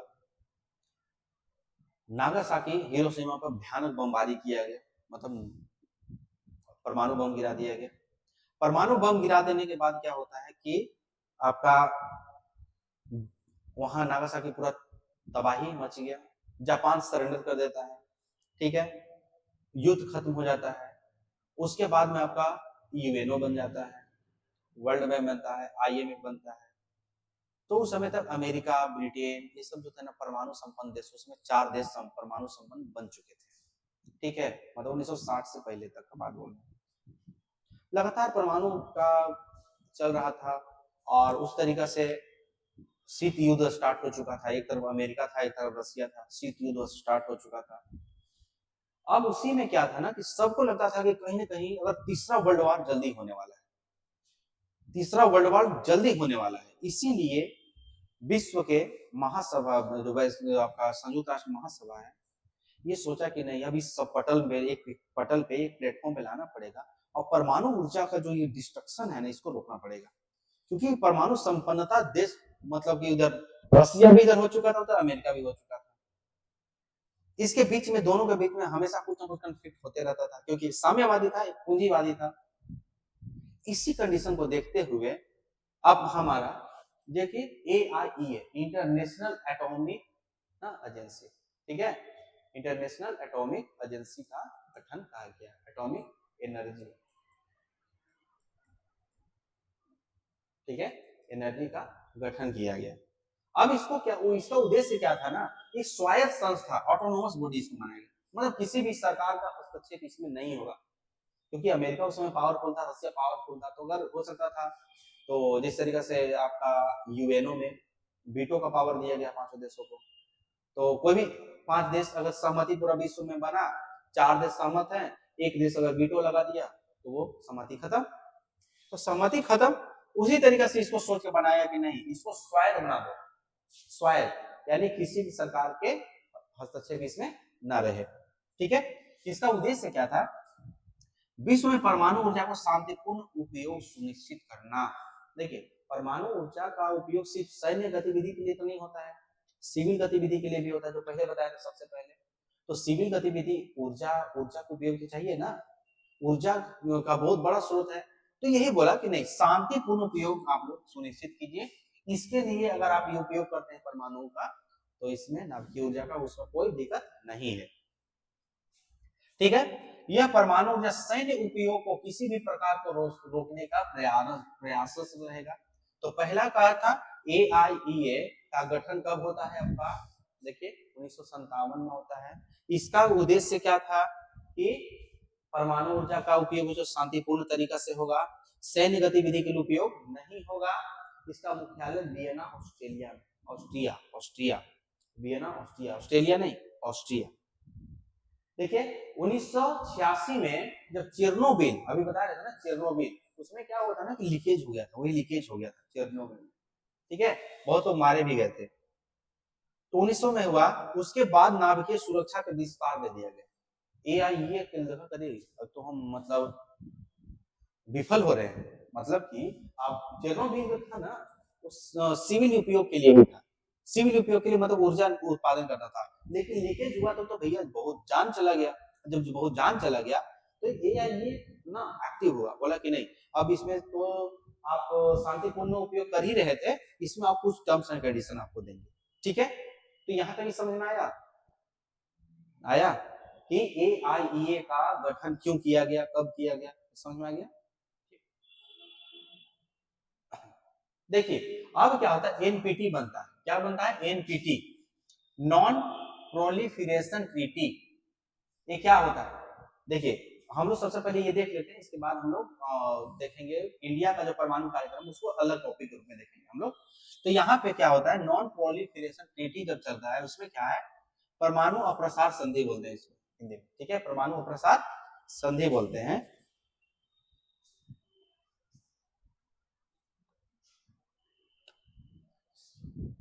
ठीक है, इसमें क्या था, परमाणु अप्रसार संधि NPT परमाणु हथियारों के विस्तार को रोकने, क्या बोल रहा है, देखिए परमाणु हथियार विस्तार को रोकने तकनीकी शांतिपूर्ण ढंग से इस्तेमाल करने के लिए इसको बनाया गया। देखिए अब क्या था ना, इसका उद्देश्य ये था, देखिए ये कब लाया गया था आपका, शायद इसे 1968 में लाया गया। ठीक है, इसमें क्या था कि देखिए 4 देश ऑलरेडी पहले परमाणु संपन्न देश थे। ठीक है, आपका इसमें देखिए अमेरिका था, सोवियत संघ था, आज का रूस, ब्रिटेन था और फ्रांस था। ये चारों बन चुके थे, ये चारों के पास आपका परमाणु हथियार था। लेकिन 1964 का एक समय आता है कि चीन परमाणु परीक्षण कर देता है और पूरा विश्व को दहला देता है कि अरे चीन भी परमाणु संपन्न देश बन गया। ठीक है, तो अब देखिए कि जब ये बन जाता है, इसके बाद जब परमाणु बम बन गया, तब तो आप कुछ नहीं कर सकते ना, परमाणु बम बनने से पहले रोकते चीन को तो शायद आप सफल होते। लेकिन साम्यवादी देश था, वो किसी देश को एंट्री नहीं देता है, तो बना लिया। अब इस तो पूरा विश्व में अब होड़ लग गया कि नहीं परमाणु बम बनाना है, परमाणु बम बनाना है। अमेरिका का उस समय बहुत ज्यादा दबदबा था, वो चारों के पटल पे लाया। ये पांचों देश थे, एक प्लेटफॉर्म पे आए, आप बोले कि नहीं हम पांचों मिलकर अब एक कोशिश करेंगे कि जो परमाणु बम है वो सिर्फ हम 5 तक ही रहे, इन पांचों देश तक ही रहे, इसके आगे ना बढ़े, मतलब कोई और देश परमाणु ना बनाए। उसी के लिए बनाया गया कि नॉन प्रोलिफरेशन ट्रीटी, परमाणु अप्रसार संधि, अप्रसार यानी कि प्रसार आप नहीं करेंगे, प्रसार नहीं करेंगे, हम रोक देंगे, यानी कि ये पांचों देशों तक सीमित रखा गया और रोक दिया गया। ठीक है, इसमें क्या था, ये 5 देश जो ना परमाणु हथियार संपन्न राष्ट्र, संयुक्त राष्ट्र सुरक्षा परिषद के अस्थायी सदस्य हैं। ठीक है, अस्थायी सदस्य हैं, क्योंकि देखिए उस समय चाइना, इंडिया को ऑफर मिला था कि आप यूएनओ का सदस्य बन जाइए, लेकिन नेहरू जी थे, वो चाइना को, हिंदी चीनी भाई भाई बोलते ही थे, चाइना को आगे कर दिया था, रिकमेंड कर दिया कि नहीं चाइना को ही दे दीजिए। ठीक है, इस विधि के तहत इस बात से बंधे हुए हैं कि गैर परमाणु देश गैर परमाणु देश यानी जिसके पास देश मतलब कि परमाणु नहीं है, यानी कि सिर्फ 5 देशों को छोड़कर, ठीक है, न तो हथियार देंगे और न ही उन्हें हासिल करने में उनकी मदद करेंगे। यानी कि 5 देश हैं और जो विश्व में गैर परमाणु संपन्न देश हैं, उनको न तो कोई हथियार देंगे और न तो परमाणु बम बनाने के लिए कोई मतलब जुगाड़ बताएंगे या कुछ भी होगा, ठीक है। ये बहुपक्षीय अस्त्र नियंत्रण समझौता है, ठीक है, जिसे 1968 में लाया गया। एनपीटी मार्च 1970 में प्रभाव में आ गई, ठीक है। मतलब इसमें समझ में आ गया एनपीटी क्या था। एनपीटी लाने देते एआईईए बन चुका था 1957 में, 4 देश उस समय मतलब कि बन चुके थे, तो उसी तरीके से आपका आया। उसके बाद एआईईए जो था, उसके बावजूद चाइना क्या कर लेता है, सैन्य परीक्षण कर लेता है, क्योंकि एआईए का उद्देश्य क्या था कि नहीं, आप असैन्य मतलब असैन्य रूप में सिविलियन के लिए ऊर्जा बनाने में यूज कर सकते हैं। लेकिन 64 में चाइना बम परीक्षण कर देता है, और चाइना जब बम परीक्षण कर देता है तो अब क्या होता है कि जो चारों देश थे एक्टिव होते हैं, बोलते हैं चलो चाइना बना लिया, अब ये 5 तक ही रहेगा, इसके बाद आगे नहीं बनना चाहिए। और 1968 में नॉन प्रोलिफरेशन ट्रीटी परमाणु अपराध संधि होता है, और संधि होने के बाद क्या होता है यहाँ पे कि अब किसी को नहीं देंगे हम लोग और न किसी को बनाने देंगे, कोई दिक्कत। अब मार्च 1970 में ये प्रभाव में आ जाता है, ठीक है। देखिए इसकी विशेषता क्या है, इसकी विशेषता पढ़ लीजिएगा, इसमें ज्यादा वैसा कुछ नहीं, इसकी विशेषता बस नोट्स में है, पढ़ लीजिएगा, ठीक है। ये सब नोट्स में है, पढ़ लेना है, इसमें कुछ वैसा कुछ नहीं है। देखिए इसके नकारात्मक पक्ष क्या हो गया, देखिए नकारात्मक पक्ष इसमें लिखा हुआ है, लेकिन बस नकारात्मक पक्ष जैसे बता देते हैं। इसमें नकारात्मक पक्ष हो गया कि परमाणु जो है, परमाणु बम 5 देशों तक ही सीमित हो जाएगा। ये 5 देश जब चाहे मनमानी करके किसी के ऊपर बमबारी कर सकते हैं, देश को खत्म कर सकते हैं, ठीक है। अब परमाणु संपन्न देश है, वो दूसरे जो अपरमाणु संपन्न देश हैं उन पे दबदबा बना सकते हैं, ठीक है। जो गैर परमाणु संपन्न देश हैं वो हमेशा डर में जिएंगे, ठीक है। तो इस तरीके से इसका नेगेटिव आपका ये है। देखिए एनपीटी पर आरोप लगाया गया कि परमाणु संपन्न देशों द्वारा परमाणु अस्त्रों के धारण करने का कानूनी मान्यता प्रदान करती है। एनपीटी क्या बोलता है, बोला कि जो बोला ना कि 5 देश तक ही रहेगा, यानी कानूनी मान्यता दे दिया ना भाई कि हम नहीं, परमाणु जो रखने का अधिकार है हम 5 देशों को ही है, उसके सिवाय किसी और को नहीं है, ठीक है। यहाँ तो कोई दिक्कत। देखिए परमाणु देशों के नीति एनपीटी अवस्था विश्वास जागृत नहीं करती है।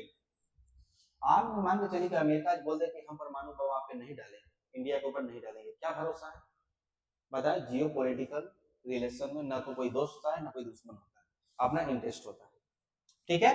परमाणु संपन्न और परमाणु विपन्न देशों के बीच भेदभाव, असमानता, दोषपूर्ण निरीक्षण प्रणाली एनपीटी के विश्वसनीयता को और अधिक क्षति पहुंचाए।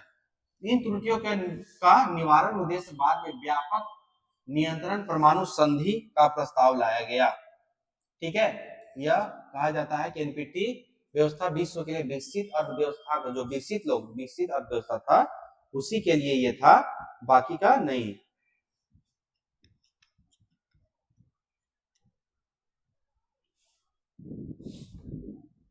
ठीक है। एजेंसी का निगरानी, अब देखिए एजेंसी का निगरानी अब इसमें कैसे होगा, देखिए अब तक इसमें कुल कितना 191 देश इस पर दस्तखत कर दिए हैं, ठीक है। उनमें से कोई भी इससे बाहर नहीं निकला अब तक। परमाणु ऊर्जा शांतिपूर्ण उद्देश्य के लिए विकसित कर सकते हैं, लेकिन वह वियना में स्थित ठीक है, वियना में स्थित अंतरराष्ट्रीय परमाणु ऊर्जा एजेंसी निरीक्षण करेगा। आईएईए जो है वो क्या करेगा, उसका निरीक्षण करेगा। आप परमाणु ऊर्जा बनाइए, लेकिन आपको उसका कौन, आईएईए क्या करेगा, हमेशा निरीक्षण करेगा। अलग कौन कौन है, देखिए भारत, पाकिस्तान, इजराइल इस पे दस्तखत नहीं किए हैं अभी तक। उत्तर कोरिया किया, वो भी निकल गया कि नहीं हम नहीं रहेंगे, ठीक है। भारत लंबे समय में परमाणु अधिकार का आलोचना करते रहा। जब हम लोग पढ़ेंगे वहां तक आएगा। दक्षिण अफ्रीका लगभग समूचे दक्षिण अफ्रीका और समूचा लातिन अमेरिकी जो परमाणु हथियार संबंध गतिविधियों का हमेशा त्याग कर दिए। दक्षिण अफ्रीका और जितना भी जो लातिन अमेरिका या दक्षिण अमेरिका था, बोलते कि हम लोग परमाणु नहीं बनाएंगे, परमाणु बम नहीं बनाएंगे। ठीक है। दक्षिण अफ्रीका 1980 के दशक में गुप्त रूप से हथियार बनाया, लेकिन 1991 में वो जब अमेरिका सबका प्रेशर पड़ा तो उसको नष्ट कर दिया। बनाया जरूर था लेकिन उसको खत्म कर दिया दक्षिण अफ्रीका। ठीक है। वह एनपीटी का सदस्य बना हुआ है।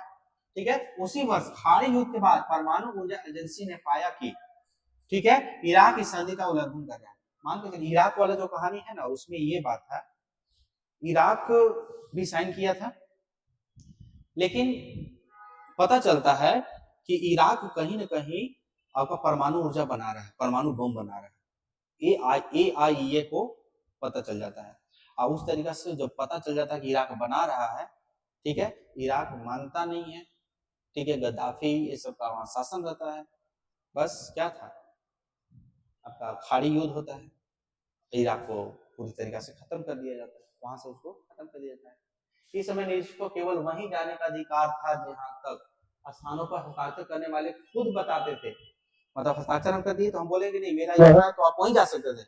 लेकिन अब क्या हुआ, इराक की स्थिति जब सामने आ गया 1993 में, उधर कोरिया से बाहर आ गया, अब क्या हुआ कि ये अधिकार बढ़ा दिया गया कि नहीं आप जहां बोलेंगे वहीं नहीं जाएंगे, जहां शक होगा वहां जाएंगे आपके देश में। ठीक है। उत्तर कोरिया जान रहे हैं चिंग चोंग मोटा को, हाँ कितना खतरनाक है। ठीक है। 1985 में संधि पर हस्ताक्षर किया, लेकिन वो धमकी दिया और बाहर भी हो गया। 2001 में शायद वो बाहर हो गया था। यहाँ तक कोई दिक्कत आपका? भारत एनपीटी पर हस्ताक्षर क्यों नहीं किया, इसका हम लोग आगे इसका देखेंगे। ठीक है। NSG ग्रुप कब बनता है, इसको भी हम लोग आगे देखेंगे, जब इंडिया में हम लोग देखेंगे, इंडिया का जब स्टार्ट करते हैं। CTBT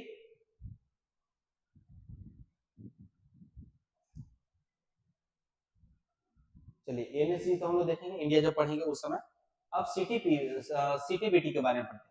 देखिए इसको कब लाया गया था, आपका 10 सितंबर 1946 को लाया गया था। ठीक है। इस पे हस्ताक्षर शुरू भी हो गया, और अमेरिका जो है इस पर सबसे पहला देश था जो हस्ताक्षर किया, लेकिन रेटिफाई नहीं किया, अनुमोदन नहीं किया, वो आज भी नहीं किया। ठीक है। इसमें प्रावधान क्या था, देखिए CTBT कब लाया गया था, देखिए व्यापक परमाणु परीक्षण संधि के द्वारा लाया गया था। ठीक है। व्यापक परमाणु संधि परमाणु परीक्षण पर पूर्णतः प्रतिबंध लगाने की मांग करता है। पूर्णतः प्रतिबंध मतलब एकदम प्रतिबंध लगा दिया सभी देश पर। आप चाहे परमाणु संबंध देश हैं या परमाणु संबंध देश नहीं है, आप परमाणु परीक्षण नहीं कर सकते हैं। अब जितना हो गया उतना हो गया, अब नहीं कर सकते। ठीक है। संयुक्त राष्ट्र महासंघ का तत्वाधान में लाया गया था। अब इसमें CTBT का प्रावधान क्या था, देखिए इसमें क्या था, संधि इस प्रकार परमाणु अस्त्र परीक्षण विस्फोटों पर प्रतिबंध लगा दिया, यानी कि विस्फोट अब आप नहीं लगा सकते, नहीं कर सकते, प्रतिबंध लगा दिया। संधि का उल्लंघन रोकने पर अंतरराष्ट्रीय विश्लेषण स्थापित करेगा, अंतरराष्ट्रीय विश्लेषण प्रणाली स्थापित किया गया कि वही इसका जांच करेगा, वही इसका फैसला करेगा। 1000 टन क्षमता वाले परंपरागत विस्फोटों से अधिक शक्तिशाली विस्फोट, यानी कि भूमिगत, वायुमंडल या अंतर्जलीय, ठीक है, यानी कि चाहे आप भूमिगत यानी भूमि के अंदर, भूमि पर या ऊपर या जल में, कहीं भी आप पता लगाने के लिए 20 स्टेशन वाला एक नेटवर्क बनाया गया। अब बोला गया कि 1000 टन से ऊपर का जो भी रिएक्टर बन रहा है उसका तुम पता लगा। ठीक है। राष्ट्रीय विश्लेषण प्रणाली या किसी विशेष का जासूसी नहीं करेगा, लेकिन देश का निगरानी जरूर करते रहेगा। ठीक है। और प्राप्त सूचना के आधार पर भी देश विस्फोट की सत्यता जांच करेगा, परीक्षण करेगा, और परीक्षण के बाद 11 सदस्यीय कार्यकारी परिषद के द्वारा 30 सदस्यों का समर्थन आवश्यक है। मतलब पता लगा लिए वहां पे इंडिया में है, तो उसमें क्या हुआ कि 51 सदस्यीय कार्यकारी है, उसमें 3 सदस्यों का समर्थन चाहिए, और आगे बताएंगे कि कहाँ पे क्या है। तो देखिए ये आपका जो आपका हुआ CTBT जो है, सीटीबीटी व्यापक परमाणु परीक्षण मिशन, ठीक है। AIEA जो था, ठीक है, चलिए सर देखिए, AIEA जो था 1957 में जब लाया गया था, तो उसका जो मकसद क्या था? उसका मकसद था कि आप सिविलियन यूज कर सकते हैं, सिविलियन यूज कर सकते हैं, बट सैन्य उपयोग नहीं कर सकते हैं। कर सकते हैं। चेरनोबिल का घटना 1986 में हुआ, उसका वो जो था वो व्यापक कर दिया, उसका प्रसार व्यापक कर दिया, ठीक है। उसके बाद क्या होता है कि आपका कौन आता है बताइए? एनपीटी आता है। एनपीटी क्यों आया? चाहे परीक्षण कर देता है, 5 संपन्न देश बन जाते हैं, और 5 देश जब संपन्न बन जाते हैं, परमाणु संपन्न देश, ठीक है, फ्रांस, ब्रिटेन, अमेरिका, रूस और चाइना हो जाते हैं, वो लोग बोलते हैं कि जो भी परमाणु जो बम है वो हम लोग के पास रहना चाहिए, अब कहीं पे नहीं जाना चाहिए, ठीक है, और ना कोई देश को हम लोग मदद करेंगे परमाणु बनाने के लिए, लाया गया, ठीक है। उसके बाद क्या होता है कि 1974 में इंडिया चुपके से परमाणु परीक्षण कर देता है, परमाणु संपन्न देश बन जाता है। उसके बाद एनएसजी ला दिया जाता है, जो एनएसजी ला दिया गया, देखिए न्यूक्लियर सप्लायर ग्रुप्स बना दिया गया कि न्यूक्लियर जो सप्लाई करेंगे अब उन्हीं को पकड़ेंगे। इसमें क्या है, भारत के पहले परमाणु परीक्षण के जवाब में एनएसजी 1974 में स्थापना हो गया। 1974 में इंडिया जब परीक्षण कर दिया, उसके जैसे इंडिया परीक्षण करता है, पाकिस्तान भी करता है, ठीक है। पाकिस्तान मतलब चलिए क्या 1998 में करता है, 1974 में जब इंडिया करता है परीक्षण, उसके बाद ये एनएसजी ला दिया जाता है। 48 देशों का अंतरराष्ट्रीय संगठन है ये, 48 देशों का अंतरराष्ट्रीय संगठन। इसका मकसद क्या है? परमाणु हथियारों के प्रसार को रोकना, और जो सदस्य देश हैं मिलकर परमाणु संयंत्र माध्यम से ऊर्जा उत्पादन पर जोर देना, यानी परमाणु हथियार का प्रसार जो हो रहा है उसको रोकना है, और सिर्फ परमाणु के द्वारा हम लोग क्या करेंगे? ऊर्जा का निर्माण करेंगे। परमाणु सामग्री ना केवल शांतिपूर्ण काम के लिए आपूर्ति करेंगे, हम लोग शांतिपूर्ण काम के लिए आपूर्ति करेंगे। इसमें कितना देश है? 48 देश हैं, और जिसमें कि 43 एनपीटी पे साइन किए हुए हैं, ठीक है। भारत एनपीटी पे हस्ताक्षर नहीं किया है, इसी वजह से एनएसजी का सदस्य नहीं है, ठीक है। मतलब कि भारत एनएसजी में बार बार घुसना चाहता है, लेकिन चीन जो है उसको हमेशा चीन विरोध करते रहा है, ठीक है, हमेशा चीन विरोध करते रहा है। तो एनपीटी का तो सिग्नेटरी हो नहीं, तो तुम यहाँ पे कैसे आ जाओगे, ठीक है। तो उसी तरीका से इसमें शामिल एक देश फ्रांस एनपीटी का हस्ताक्षर नहीं किया है, वो एनपीटी पे हस्ताक्षर नहीं किया है, फिर वो एनएसजी का सदस्य है, जो इंडिया हमसे तर्क देता है कि अरे भाई फ्रांस भी तो एनपीटी का सदस्य नहीं है, लेकिन वो तो एनएसजी का सदस्य है, तो हमें भी दो, होता है ना। एनएसजी के सदस्यता का फायदा देख लीजिए, इसके बाद जब इंडिया वाला जब हम लोग पढ़ेंगे ना, तो वहां पे भी इसको कनेक्ट कर देंगे, ठीक है। देखिए न्यूक्लियर मेडिसिन में, न्यूक्लियर पावर प्लांट बनाने में, न्यूक्लियर मेडिसिन मतलब अभी आपको बताया था न्यूक्लियर मेडिसिन क्या होता है, इन जो परमाणु ऊर्जा से जो भी मेडिसिन बनते हैं, या रेडियो आइसोटोप से जो भी मेडिसिन बनते हैं, उसको न्यूक्लियर मेडिसिन बोलते हैं, ठीक है। भारत परमाणु से जुड़ी सारी तकनीक और यूरेनियम को ना बिना समझौते के हासिल कर सकेगा। मतलब एनएसजी में आप जब बन जाते हैं, तो यूरेनियम सदस्य देश से बिना किसी समझौता के आप कोई भी न्यूक्लियर से संबंधित या परमाणु से संबंधित आप मतलब जो इक्विपमेंट चाहिए या कुछ भी चाहिए, हम ले सकते हैं, ठीक है। उसी तरीके से भारत में विकास दर खास मतलब कि तेजी से बढ़ेगा, क्यों? क्योंकि हम लोग के पास न्यूक्लियर पावर प्लांट हो जाएगा, न्यूक्लियर आपका परमाणु से यानी कि न्यूक्लियर से जुड़े हुए, ठीक है, हम लोग के पास इक्विपमेंट आ जाएगा, तो हम तेजी से वहां बढ़ोतरी कर सकते हैं।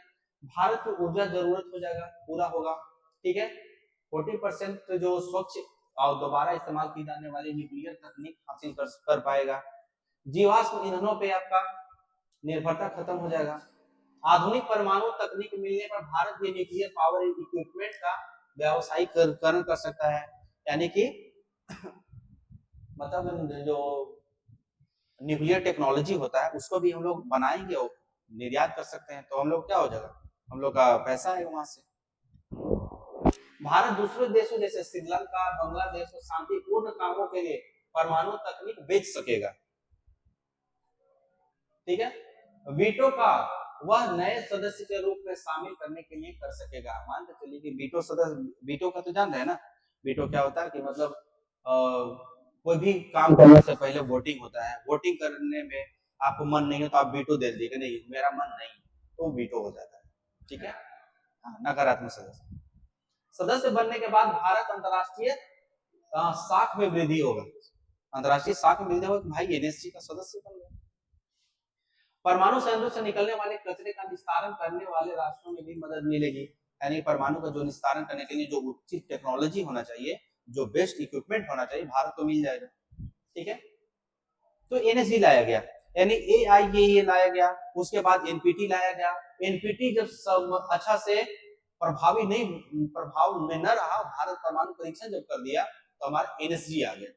एनएसजी आ गया, एनएसजी चला, एनएसजी चलते रहा, लेकिन ये पूरी तरीके से कारगर नहीं था। तब हम लोग क्या लेके आते हैं, सीटीबीटी लाते हैं, पूरी तरीके से बैन कर दो, जिसके पास है जितना है उतना ही रहेगा, अब इसके आगे नहीं बढ़ेगा। अमेरिका तो इस पर साइन किया लेकिन इसको रेटिफाई नहीं किया। ठीक है,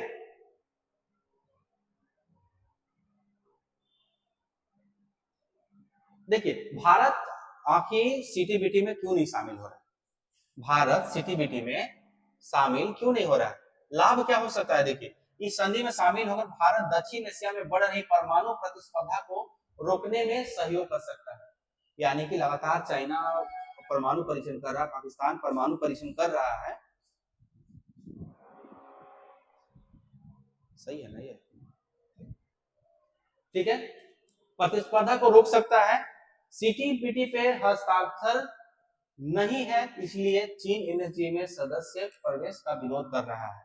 मतलब बोलता है कि न तो तुम एनपीटी का सदस्य हो और न तो तुम एनएसजी का सदस्य सीटीबीटी का हो, तो एनएसजी में तुम आना नहीं है, चाइना हमेशा रोक देता है। उस तरह सीटीबीटी पे हस्ताक्षर करके भारत आपका एनएसजी में शामिल हो सकता है। ठीक है, उसी तरह संधि पर हस्ताक्षर करने से भारत विभिन्न देशों के वैज्ञानिक सहयोग लेने में भी सक्षम है। भारत इसमें नहीं होता है, तर्क क्या है, नहीं होने का तर्क क्या हो जाता है। देखिए यह जो संधि है ना, विश्व के परमाणु तकनीक युक्त, परमाणु तकनीक से रहित देशों को विभाजित करता है। यानी बोलता है कि जो परमाणु से संपन्न है और परमाणु से विपन्न है, ये दोनों को विभाजित कर दिया गया। भैया आप लोग परमाणु संपन्न है, आप जब मन तब जैसे मन वैसे कर सकते हैं, हम लोग ऐसा नहीं कर सकते हैं। एक आप बता, परमाणु तकनीक से रहित देश परमाणु कार्यक्रम को प्रारंभिक स्तर पर ही रोक दिया जाएगा। भैया रोक दीजिएगा, जब स्टार्ट कर रहे हैं आप वहीं रोक दीजिएगा, तो आगे कहां से बढ़ेंगे। परमाणु संधि हस्ताक्षर रोकने से पूर्व कई बार परमाणु परीक्षण कर चुके हैं। यानी कि इसमें आप साइन करेंगे, संधि पे साइन करेंगे, तब तक तो आप 1000 न्यूक्लियर परीक्षण कर चुके हैं, 1000 न्यूक्लियर बम बना चुके हैं। अब क्या, अब बोलता है सीटीबीटी की जहां तक है वहीं तक रोको, तो रोक दीजिएगा, तो ठीक है हम रोक दिए आपको। लेकिन आज अमेरिका के पास, रशिया के पास, फ्रांस के पास, चाइना के पास परमाणु बम तो बहुत ज्यादा है, परमाणु बम बहुत ज्यादा है। अगर आप यहाँ रोक भी देते हैं तो क्या फर्क पड़ता है। मान के चलिए किसी आदमी को काम करना है, अब एक आदमी के पॉकेट में 10,000 रुपया ऑलरेडी है, अब बोलता है कि नहीं अब यहाँ से कोई काम नहीं करेगा, तो जिसके पास 1 रुपया पैसा नहीं है वो काम नहीं करेगा तो भूखा मर जाएगा ना। लेकिन जिसके पास 10,000 रुपया है वो तो कुछ दिन तक चला सकता है, खा सकता है। वही है, भारत का यह भी मानना है कि परमाणु परीक्षण पर रोक लगाने के बजाय परमाणु निशस्त्रीकरण पर बल दिया जाना चाहिए। निशस्त्रीकरण यानी कि भैया आपके पास जो परमाणु बम है उसको भी आप डिस्पोज कर दीजिए, खत्म कर दीजिए। मेरे पास है, हम ही कर देते हैं कि पूरा विश्व को ही परमाणु विपन्न देश बना देते हैं। न तो आपके पास परमाणु रहेगा न मेरे पास परमाणु रहेगा, तो किसी को किसी प्रकार का डर नहीं होगा। यानी कि बोलता है कि निशस्त्रीकरण कर दीजिए, मतलब परमाणु ही खत्म कर दीजिए, पूरा का पूरा परमाणु खत्म कर दीजिए। ये इंडिया का तर्क है। भारत का भी तर्क है, पड़ोसी देश चीन है, पाकिस्तान है, परमाणु संपन्न शक्ति देश है। भारत द्वारा इस संधि पर हस्ताक्षर करने के अर्थ में परमाणु विकास तथा परीक्षण की संभावनाओं को समाप्त कर देना। यानी तब अगर हम साइन कर देंगे तो परमाणु परीक्षण ही नहीं कर पाएंगे ना, परमाणु बम ही नहीं बना पाएंगे। और आपका चाइना लगातार सोचिए कि 64 में किया होगा, जब सीटीबीटी बना उस समय तो 1000 परमाणु बम बना चुका होगा ना वो। भारत अपनी ऊर्जा आवश्यकताओं की पूर्ति करने में दृढ़ संकल्प है। ऐसे में परमाणु ऊर्जा उत्पादन के विकल्प को वह महत्वपूर्ण मानता है, यानी परमाणु ऊर्जा वो बनाएगा, क्योंकि हमको ऊर्जा की जरूरत है भाई, इसीलिए। अब आते हैं हम लोग भारत का परमाणु, यहां तक विजय कोई दिक्कत? ठीक है, देखिए भारत का परमाणु ऊर्जा कार्यक्रम हम लोग एक बार टाइमलाइन देख लेते हैं कैसे कैसे हम लोग किए। देखिए 1945 में डॉक्टर होमी जहांगीर भाभा जब 1945 में नागासाकी हिरोशिमा पे अमेरिका जब बम गिरा देता है, तो कहीं ना कहीं जो वैज्ञानिक थे, डॉक्टर होमी जहांगीर भाभा बहुत बड़े वैज्ञानिक थे भारत के, इनके मन में एक बात आया कि नहीं, कहीं ना कहीं परमाणु ऊर्जा आज विश्व में मतलब संपन्नता का एक प्रतिनिधित्व करने जा रहा है। क्योंकि जब परमाणु ऊर्जा, परमाणु बम गिराया गया था तो इतना एनर्जी वहां पे रिलीज हुआ था कि पूरा नागासाकी, पूरा हिरोशिमा को खत्म कर दिया था। तो अगर उसका नियंत्रित प्रयोग करके हम लोग नाभिकीय ऊर्जा बना सकते हैं तो बन सकता है ना? तो देखिए Tata institute of fundamental research की स्थापना किया गया और नाभिकीय ऊर्जा कार्यक्रम लागू किया गया। ठीक है, 1950 में अमेरिका ने अपने यूएस एटम पर पीस प्रोग्राम के तहत तारापुर केंद्र, ठीक है, बोला कि बुलाया गया, अब बोला कि तारापुर में हम परमाणु संयंत्र लगाएंगे, आप उससे ऊर्जा आप उसका उपयोग कीजिए। ठीक है, उसी तरीके से साथ साथ सीरस रिएक्टर के लिए भारी जल उपलब्ध कराया। देखिए यही सीरस रिएक्टर के लिए जो भारी जल प्राप्त किया, इसी का उपयोग करके भारत परमाणु परीक्षण कर देता है और उसको पता भी नहीं चलता है कि आखिर भारी पानी लाया कहां से। यही देखिए सीरस रिएक्टर के लिए भारी जल उपलब्ध करा देता है, अब इसी भारी जल का उपयोग करता है इंडिया। जुगाड़ू है ये हम लोग। भारतीय वैज्ञानिकों को अमेरिका को क्या प्रशिक्षण दिया गया ना, भारतीय वैज्ञानिकों को अमेरिका द्वारा प्रशिक्षण दिया गया। 1963 में परमाणु ऊर्जा के नागरिक उपयोग हेतु समझौता होता है। ठीक है, नागरिक उपयोग के लिए समझौता हो कि हम लोग नागरिक उपयोग के लिए परमाणु यूज करेंगे। चीन ने लोकनौर में परीक्षण कर दिया, भारत भयभीत किया। अमेरिका के भारतीय परमाणु कार्यक्रम में सहयोग के प्रस्ताव पर चीन नाखुश। चीन बोलता है कि अरे अमेरिका कैसे कर रहा है। फिर क्या होता है, नाभिकीय परीक्षण 1971 में नाभिकीय परीक्षण और प्लूटोनियम में महारत हासिल करने के लिए भारत का प्रयास तेज हो गया। 1971 में जब इंदिरा गांधी जब आती हैं तो बोलती है कि नहीं, भारत को परमाणु संपन्न देश बनाओ। कहाँ हो रहा है सर? अच्छा ठीक है, तो अब क्या होता है, बोलती है कि करो, और 74 में परमाणु का पहला परीक्षण हो जाता है। ठीक है, 1975 में पाकिस्तान ने नाभिकीय कार्यक्रम विकसित करना शुरू किया। देखा कि अरे 71 का युद्ध हो चुका था, 65 का युद्ध हो चुका था, भारत पाकिस्तान के बाद दुश्मनी लगातार बढ़ते जा रहा था, अब परमाणु संपन्न देश बन गया भारत। अब बोलता करिए अब क्या होगा। 1975 में पाकिस्तान भी नाभिकीय कार्यक्रम शुरू कर देता है कि हम भी बनाएंगे। ठीक है, लेकिन वो गुप्त रूप से रहता है। 1978 में अफगानिस्तान में रूस के खिलाफ आपका अमेरिका का अभियान होता, भारत अमेरिका मतभेद खाई को चौड़ा किया, क्योंकि उस समय रसिया जो था 1971 का जब भारत और पूर्वी पाकिस्तान के बीच मतलब पूर्वी पाकिस्तान में बांग्लादेश में जब लड़ाई चल रहा था तो हम लोगों को कौन साथ दिया था, उसका रसिया साथ दिया था। यूएसए खफा हो गया था हम लोग से, पाकिस्तान की तरफ खेमा में था। और जब 1978 में वहां पे रूस के खिलाफ क्योंकि अफगानिस्तान पे रूस का कब्जा था उस समय तक, अमेरिका आता है और दोनों के बाद मतलब गहराई दुश्मनी बढ़ता है, और होता है ना वैश्विक संबंध में, दोस्त का दुश्मन पता है ना, दुश्मन का दुश्मन दोस्त, वही वाला कहानी यहाँ पे आता है। 1980 में इंदिरा गांधी और आपका रोनाल्ड रीगन के बीच एक तारापुर केंद्र के आपूर्ति संबंधी विवादों में सहमति बनी कि चलो भाई अब तो हम लोग कर दिए, लेकिन जो भी है वो मतलब समझौता है उसको आगे रिन्यू करते हैं। राजीव गांधी अमेरिका यात्रा सफल रहा, लेकिन 1989 में अग्नि परीक्षण होता है। अग्नि परीक्षण के बाद अमेरिका मिसाइल प्रोग्राम को रोकने की चेतावनी दे दी। अग्नि परीक्षण करते हैं हम लोग, अग्नि परीक्षण करते हैं तो ये लोग को लगता है कि परमाणु संपन्न देश बन गया है। और अग्नि परीक्षण ऐसा हुआ कि ये पैराबोलिक मारता है ना, ये पैराबोलिक मिसाइल था। ठीक है, अब अग्नि परीक्षण करता है तो पता करिए ये तो परमाणु को मार सकता है। अब क्या हुआ, रोक लगा दिया। और जो इसी के में क्रायोजेनिक इंजन, यहाँ देखिए हमने दिया क्रायोजेनिक इंजन रसिया से मिलने वाला था, तो उसमें भी अमेरिका दबाव बना के हम लोग को क्रायोजेनिक इंजन रोक देता है, जो अभी हाल फिलहाल में हम लोग उसका लॉन्च किया। एनपीटी के सदस्य अनिश्चित रोकने पर भारत विरोध अमेरिका न्यूक्लियर डील स्थगित हो गया। ठीक है, एनपीटी पे साइन करने के लिए भारत को लगातार दबाव दिया गया, और जब नहीं किया तो ही तारापुर वाला जो न्यूक्लियर बातचीत था वो रोक दिया गया। वाजपेयी सरकार द्वारा परमाणु परीक्षण कर दिया, विश्व को हैरत में डाला। 98 में 98-99 में स्टोव टालबोट और जसवंत सिंह के बीच 8 दौर की वार्ता हुई, मतभेद हुए, कब हुआ, सीटीबीटी का हस्ताक्षर करने के लिए उसको बोला गया, भारत नहीं किया। 2001 में वाजपेयी और बुश के बीच में एक समझौता, कूटनीति साझेदारी की समझौता होता है, लेकिन उसका भी मतलब खास कार्य मतलब फायदा नहीं होता है, और परमाणु सौदा पर हस्ताक्षर होता है। देखिए आपका 2005 में मनमोहन सिंह के अमेरिका के द्वारा 123 एग्रीमेंट आप सुने होंगे उसके बारे में। अगस्त 18 को तारापुर बिजली स्टेशन की स्थापना हो जाती है 6 में, 123 एग्रीमेंट जब होता है अमेरिका से।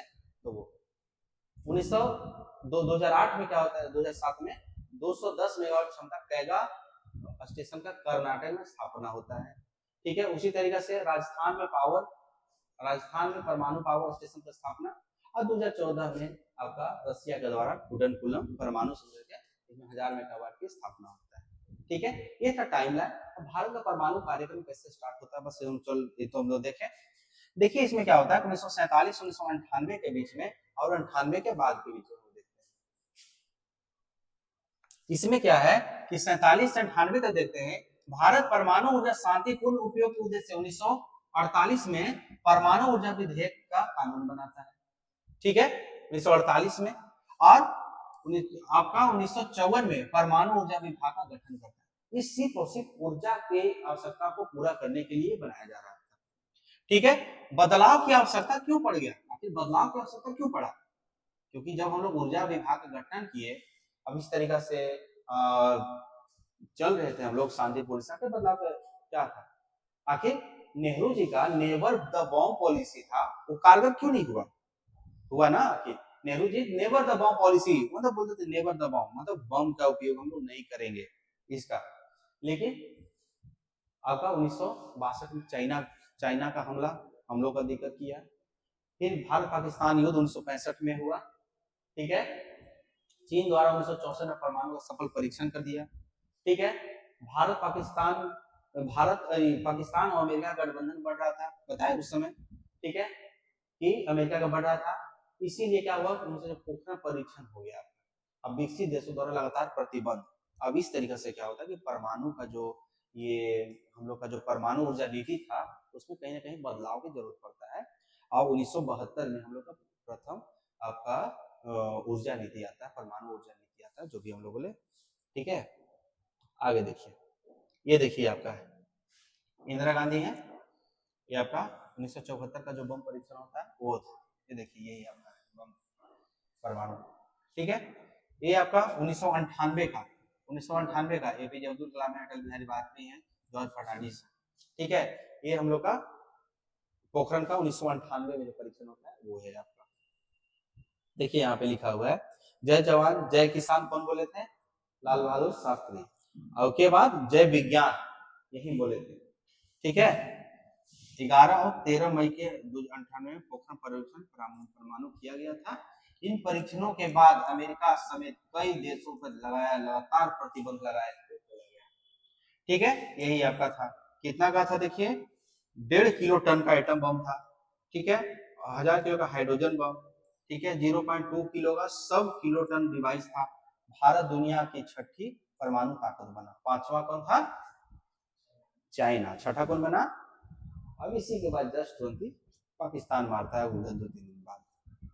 ठीक है, पूर्व राष्ट्रपति अब्दुल कलाम और आर चिदम्बरम पोखरण 2 के मुख्य सूत्रधार माने चिदम्बरम जी। 3 विस्फोट हुआ, जिनमें से 11 मई को 1 मई 13 को 2। ठीक है, कितना 3 विस्फोट हुआ था, 11 मई को 1, दुनिया ने सुनी हमारी आवाज। 98 के बाद जब पोखरण परीक्षण हो जाता है उसके बाद क्या होता है कि देखिए परीक्षण होता है आपका 1998 का पोखरण परीक्षण, वैश्विक प्रतिबंध लगता है, 1999 का कारगिल युद्ध हो जाता है। ठीक है, 2003 का 2003 में नो फर्स्ट यूज पॉलिसी, क्योंकि लगातार प्रतिबंध लगता है। और अब जस्ट आप देखें कि अटल बिहारी वाजपेयी और आपका यहाँ पे 8 दौर का वार्ता होता है जसवंत सिंह से, यहाँ पे देखिए 98 में समझौता होता है, जसवंत सिंह 8 दौर का वार्ता होता है। वाजपेयी जी का होता है कूटनीति साझेदारी सहमति बना, असैनिक नाभिकीय ऊर्जा अतिरिक्त कार्यक्रम उच्च तकनीक व्यापार सहयोग, ठीक है, ये होता है। उसी के बाद भारत बोलता है कि नहीं भैया, हम लोग बम का परीक्षण तो किए हैं, लेकिन हमारे पास तो बम था, लेकिन हम कारगिल का यूज में तो बम का यूज नहीं किए। चाहते तो कर सकते थे, लेकिन पारंपरिक युद्ध से ही तो हम जीते ना। तो इन सब के बावजूद क्या लाया जाता है आपका नो फर्स्ट यूज पॉलिसी लाया जाता है, ठीक है। हाँ, पहले हम लोग यूज नहीं करेंगे, क्या किया गया, लेकिन इसमें 3 बात बोला गया, नेवर फर्स्ट यूज में 3 बात बोला गया। पहला बोला गया क्रेडिबल मिनिमम डिटरेंस, यानी जरूरत के मुताबिक कम से कम हथियार का इस्तेमाल। मान के चलिए कि पाकिस्तान अगर हम पे आके परमाणु बम मारता है, उसके बदले हम परमाणु बम मारेंगे, लेकिन मारेंगे उसमें भी क्या, जरूरत के मुताबिक ही मारेंगे, कम से कम डिटरेंस हो उसके लिए मारेंगे। पहला बात होता है। दूसरा, नो फर्स्ट यूज, यानी पहले परमाणु हथियार का इस्तेमाल नहीं किया जाएगा। सबसे पहले यही था कि पहले हम हथियार का यूज नहीं करेंगे, लेकिन जब दूसरा व्यक्ति जब हम पे करेगा, उसके बाद ये जो बोल रहा है ना, यानी जरूरत के मुताबिक कम से कम उपयोग, यानी पहला बोलता है क्रेडिबल मिनिमम डिटरेंस, यानी हमको जितना जरूरी पड़ेगा जरूरत के हिसाब से करेंगे, पहले यूज नहीं करेंगे। लेकिन अगर पहला मान लीजिए पाकिस्तान हम पे यूज कर दिया, मार दिया, ठीक है, बम मार दिया, उसके बाद मैसिव रिटेलिएशन करेंगे, जितना ज्यादा ताकत लगा हो सकता है उतना ज्यादा ताकत लगा कर मार सकते हैं। ये बोलता है 3 चीज आपका 2003 का नो फर्स्ट यूज पॉलिसी में 3 चीज दिया गया है, इसको याद कर लीजिएगा। बदलाव की आवश्यकता क्यों, एनपी जो नो फर्स्ट यूज पॉलिसी है उसका बदलाव की आवश्यकता क्यों, क्योंकि आज के 2 साल पहले अभी लगातार ये मुद्दा बना हुआ है, इनके क्वेश्चन पूछ दे तो उसमें देखिए जो एनएफयू है ना, नो फर्स्ट यूज है, वो सिद्धांत स्वीकारने का अर्थ है दुश्मन द्वारा किए गए हमले से व्यापक पैमाने पे अब जब विनाश हो ही जाएगा तो परमाणु बम मार के क्या कीजिए।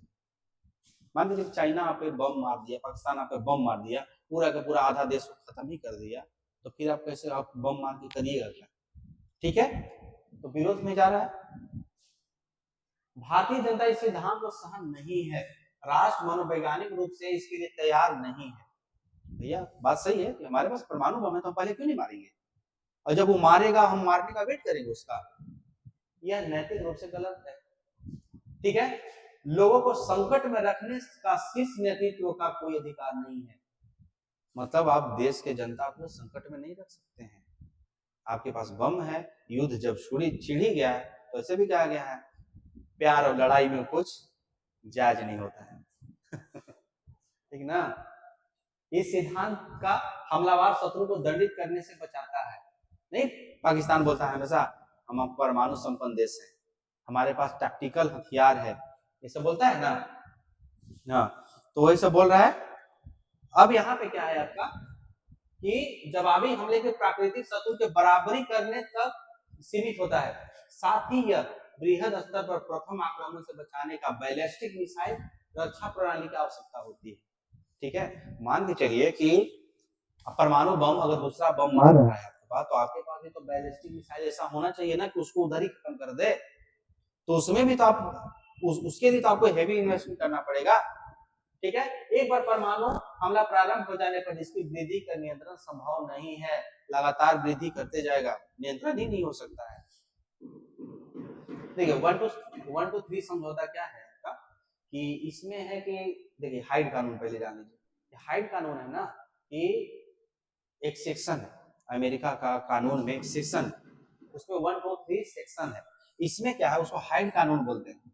इसमें ये है कि जो भी अगर ये सेक्शन लगा दिया अमेरिका, ये सेक्शन लगा दिया अमेरिका, यानी कि उस पे मतलब अगला देश है यानी भारत करता है तो उस पर आर्थिक प्रतिबंध लगा सकता है, या जितना तरह का प्रतिबंध है वो लगा सकता है। देखिए वो समझौता के बाद यदि भारत परमाणु परीक्षण करता है तो अमेरिका के पास हाइड कानून के तहत भारत पर आर्थिक प्रतिबंध लगाने का विकल्प खुला रहेगा। ठीक है, जैसे कि अभी ईरान पे लगा के रखा है, इसी हाइड कानून के अंतर्गत लगाया है। ठीक है, संभवतः इसी तथ्य के समझौते भारत को परमाणु प्रौद्योगिकी संपन्न राष्ट्र दर्जा देने से भी इनकार कर दिया गया। ठीक है, अब यही 1 to 3 कानून क्या है समझ गए? यही है 1 to 3 कानून, हाइड कानून इसको बोलते हैं। इसमें क्या है देखिए पढ़ लीजिए, अमेरिका भारत अमेरिका के बीच जो सैन्य समझौता हुआ उसे 1 to 3 समझौता के नाम से जाना जाता रहा है, क्योंकि इस समझौते के लिए अमेरिका को अपने परमाणु ऊर्जा कानून खंड 1, 2, 3 में संशोधन करना पड़ा। इस समझौते के अनुसार भारत कूटनीतिक और सैन्य कार्यक्रमों में अमेरिका का कोई हस्तक्षेप नहीं होगा, यानी कि आपका भारत का कूटनीति और सैन्य कानून में मतलब किसी भी देश से क्या कर सकता है अपना मतलब ये रिश्ता बना सकता है, कूटनीति कर सकता है, सैन्य कर सकता है। भारत यदि चाहे तो परिस्थितियों परमाणु बम का निर्माण भी कर सकता है।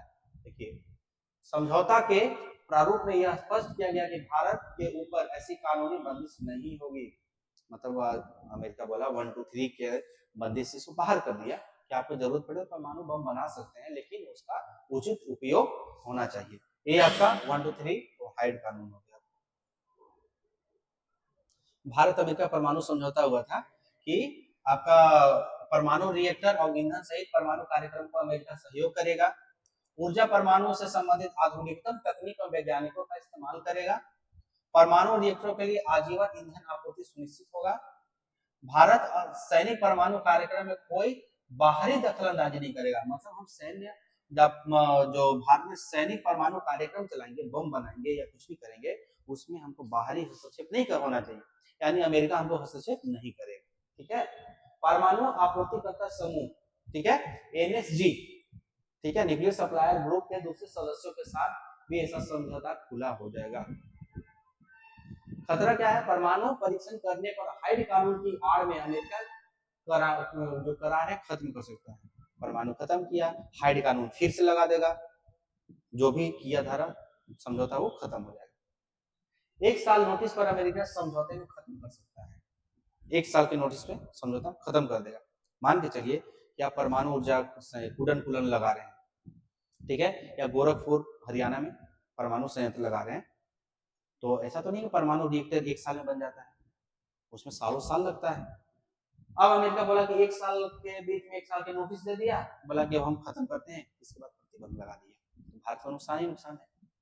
समझौता के तहत दिए गए सभी सामान तकनीकी अमेरिका को वापस ले सकता है, जितना सामान तकनीकी दिया है, अब 1 साल के नोटिस पे उसको ले जाएगा। तो सोचिए तारापुर सक्सेस करेगा?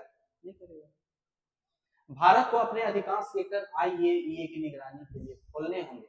बताए थे आईएईए 1957 में गठन हुआ था, असैन्य रूप से असैन्य सहयोग के लिए, मतलब असैन्य यूज के लिए।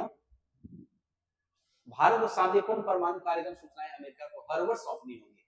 सोचिए, मतलब ये तो अपना जो डिग्निटी है, अपना सोवरेनिटी है, अमेरिका के हाथ में किया है कहीं ना कहीं, तो ये आपका नेगेटिव।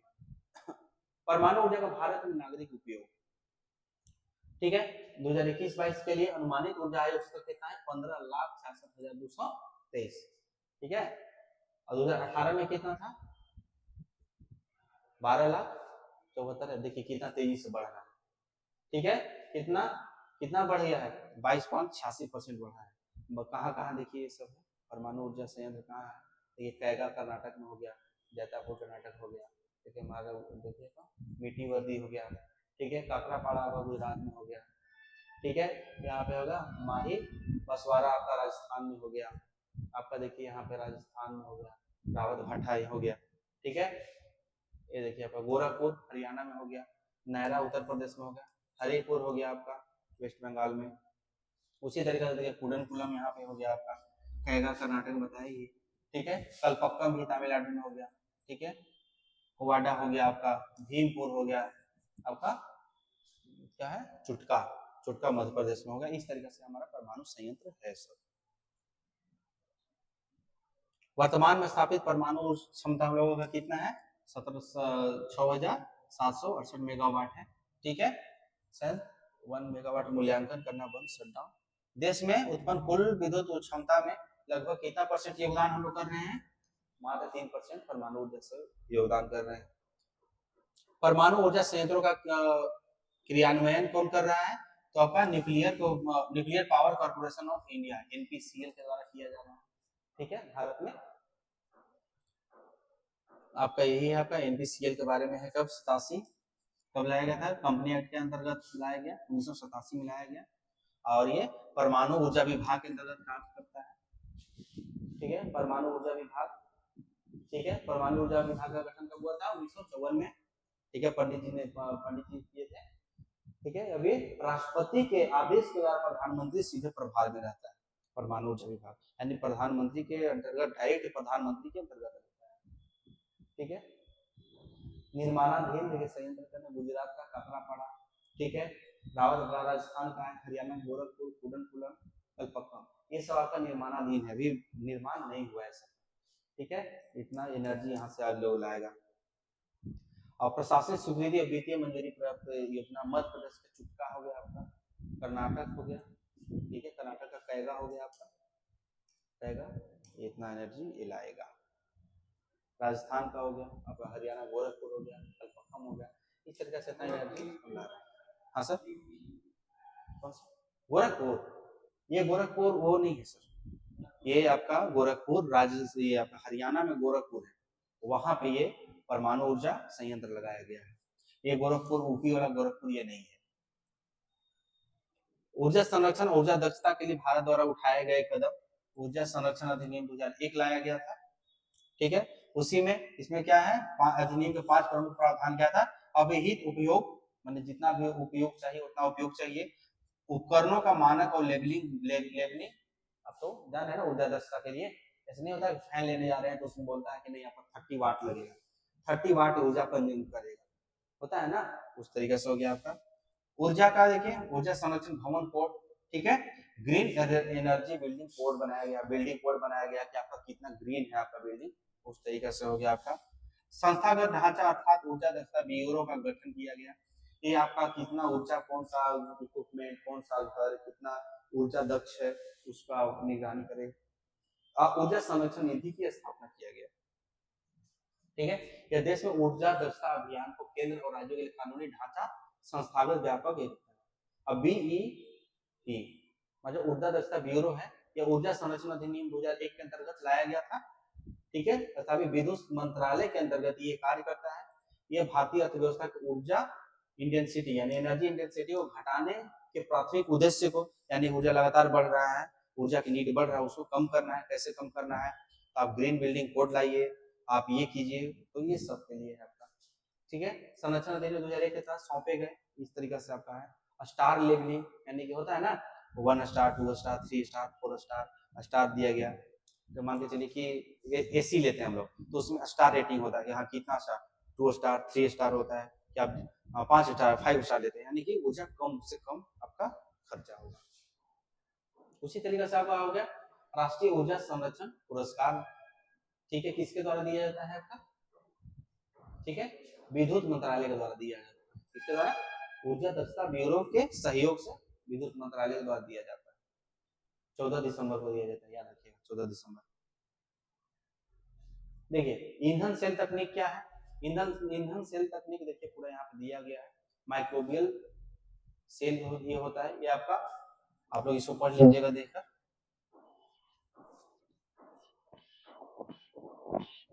ठीक है, तो इस तरीके से आपका ये पूरा टॉपिक खत्म हो गया। ठीक है, आपका न्यूक्लियर पावर खत्म हो गया आपका। माइक्रोवेव देखिए क्या होता है, जैव इलेक्ट्रो, मतलब कि जो मतलब एक संयंत्र बनाया जाता है, संयंत्र बनाया जाता है। देखिए यहाँ पे क्या है आपका, बैक्टीरियम डाल दिया गया। ठीक है, एनोड है, कैथोड है, मतलब कि अपना बैटरी से जोड़ दिया है। ठीक है, यहाँ पे बैक्टीरियम दिया गया है। अब यहीं पे इसको क्या किया जा रहा है आपका, मतलब कि हीट दिया जा रहा है। ठीक है, इलेक्ट्रॉनिक देखिए यहाँ पे क्या हो रहा है, आयन अपना टूट रहा है, ये ग्लूकोज बना। ठीक है, ग्लूकोज बन के इसी तरीके से आपका एनर्जी आपका बनता है। तो उसी तरीके से माइक्रोबियल ईंधन सेल बोलते हैं इसमें। इसमें कार्बन पदार्थों को सीधे विद्युत ऊर्जा में परिवर्तित किया जाता है। ठीक है, सूक्ष्म जीवों की शक्ति का उपयोग करके। ठीक है, तो इस तरीके से हम लोग का आज ये टॉपिक खत्म हुआ।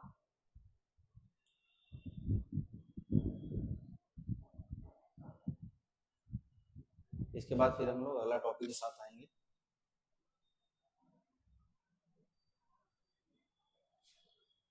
तो चलिए ठीक है फ्रेंड, तो चलते हैं हम लोग नेक्स्ट टॉपिक के साथ, हम लोग फिर से मिलते हैं।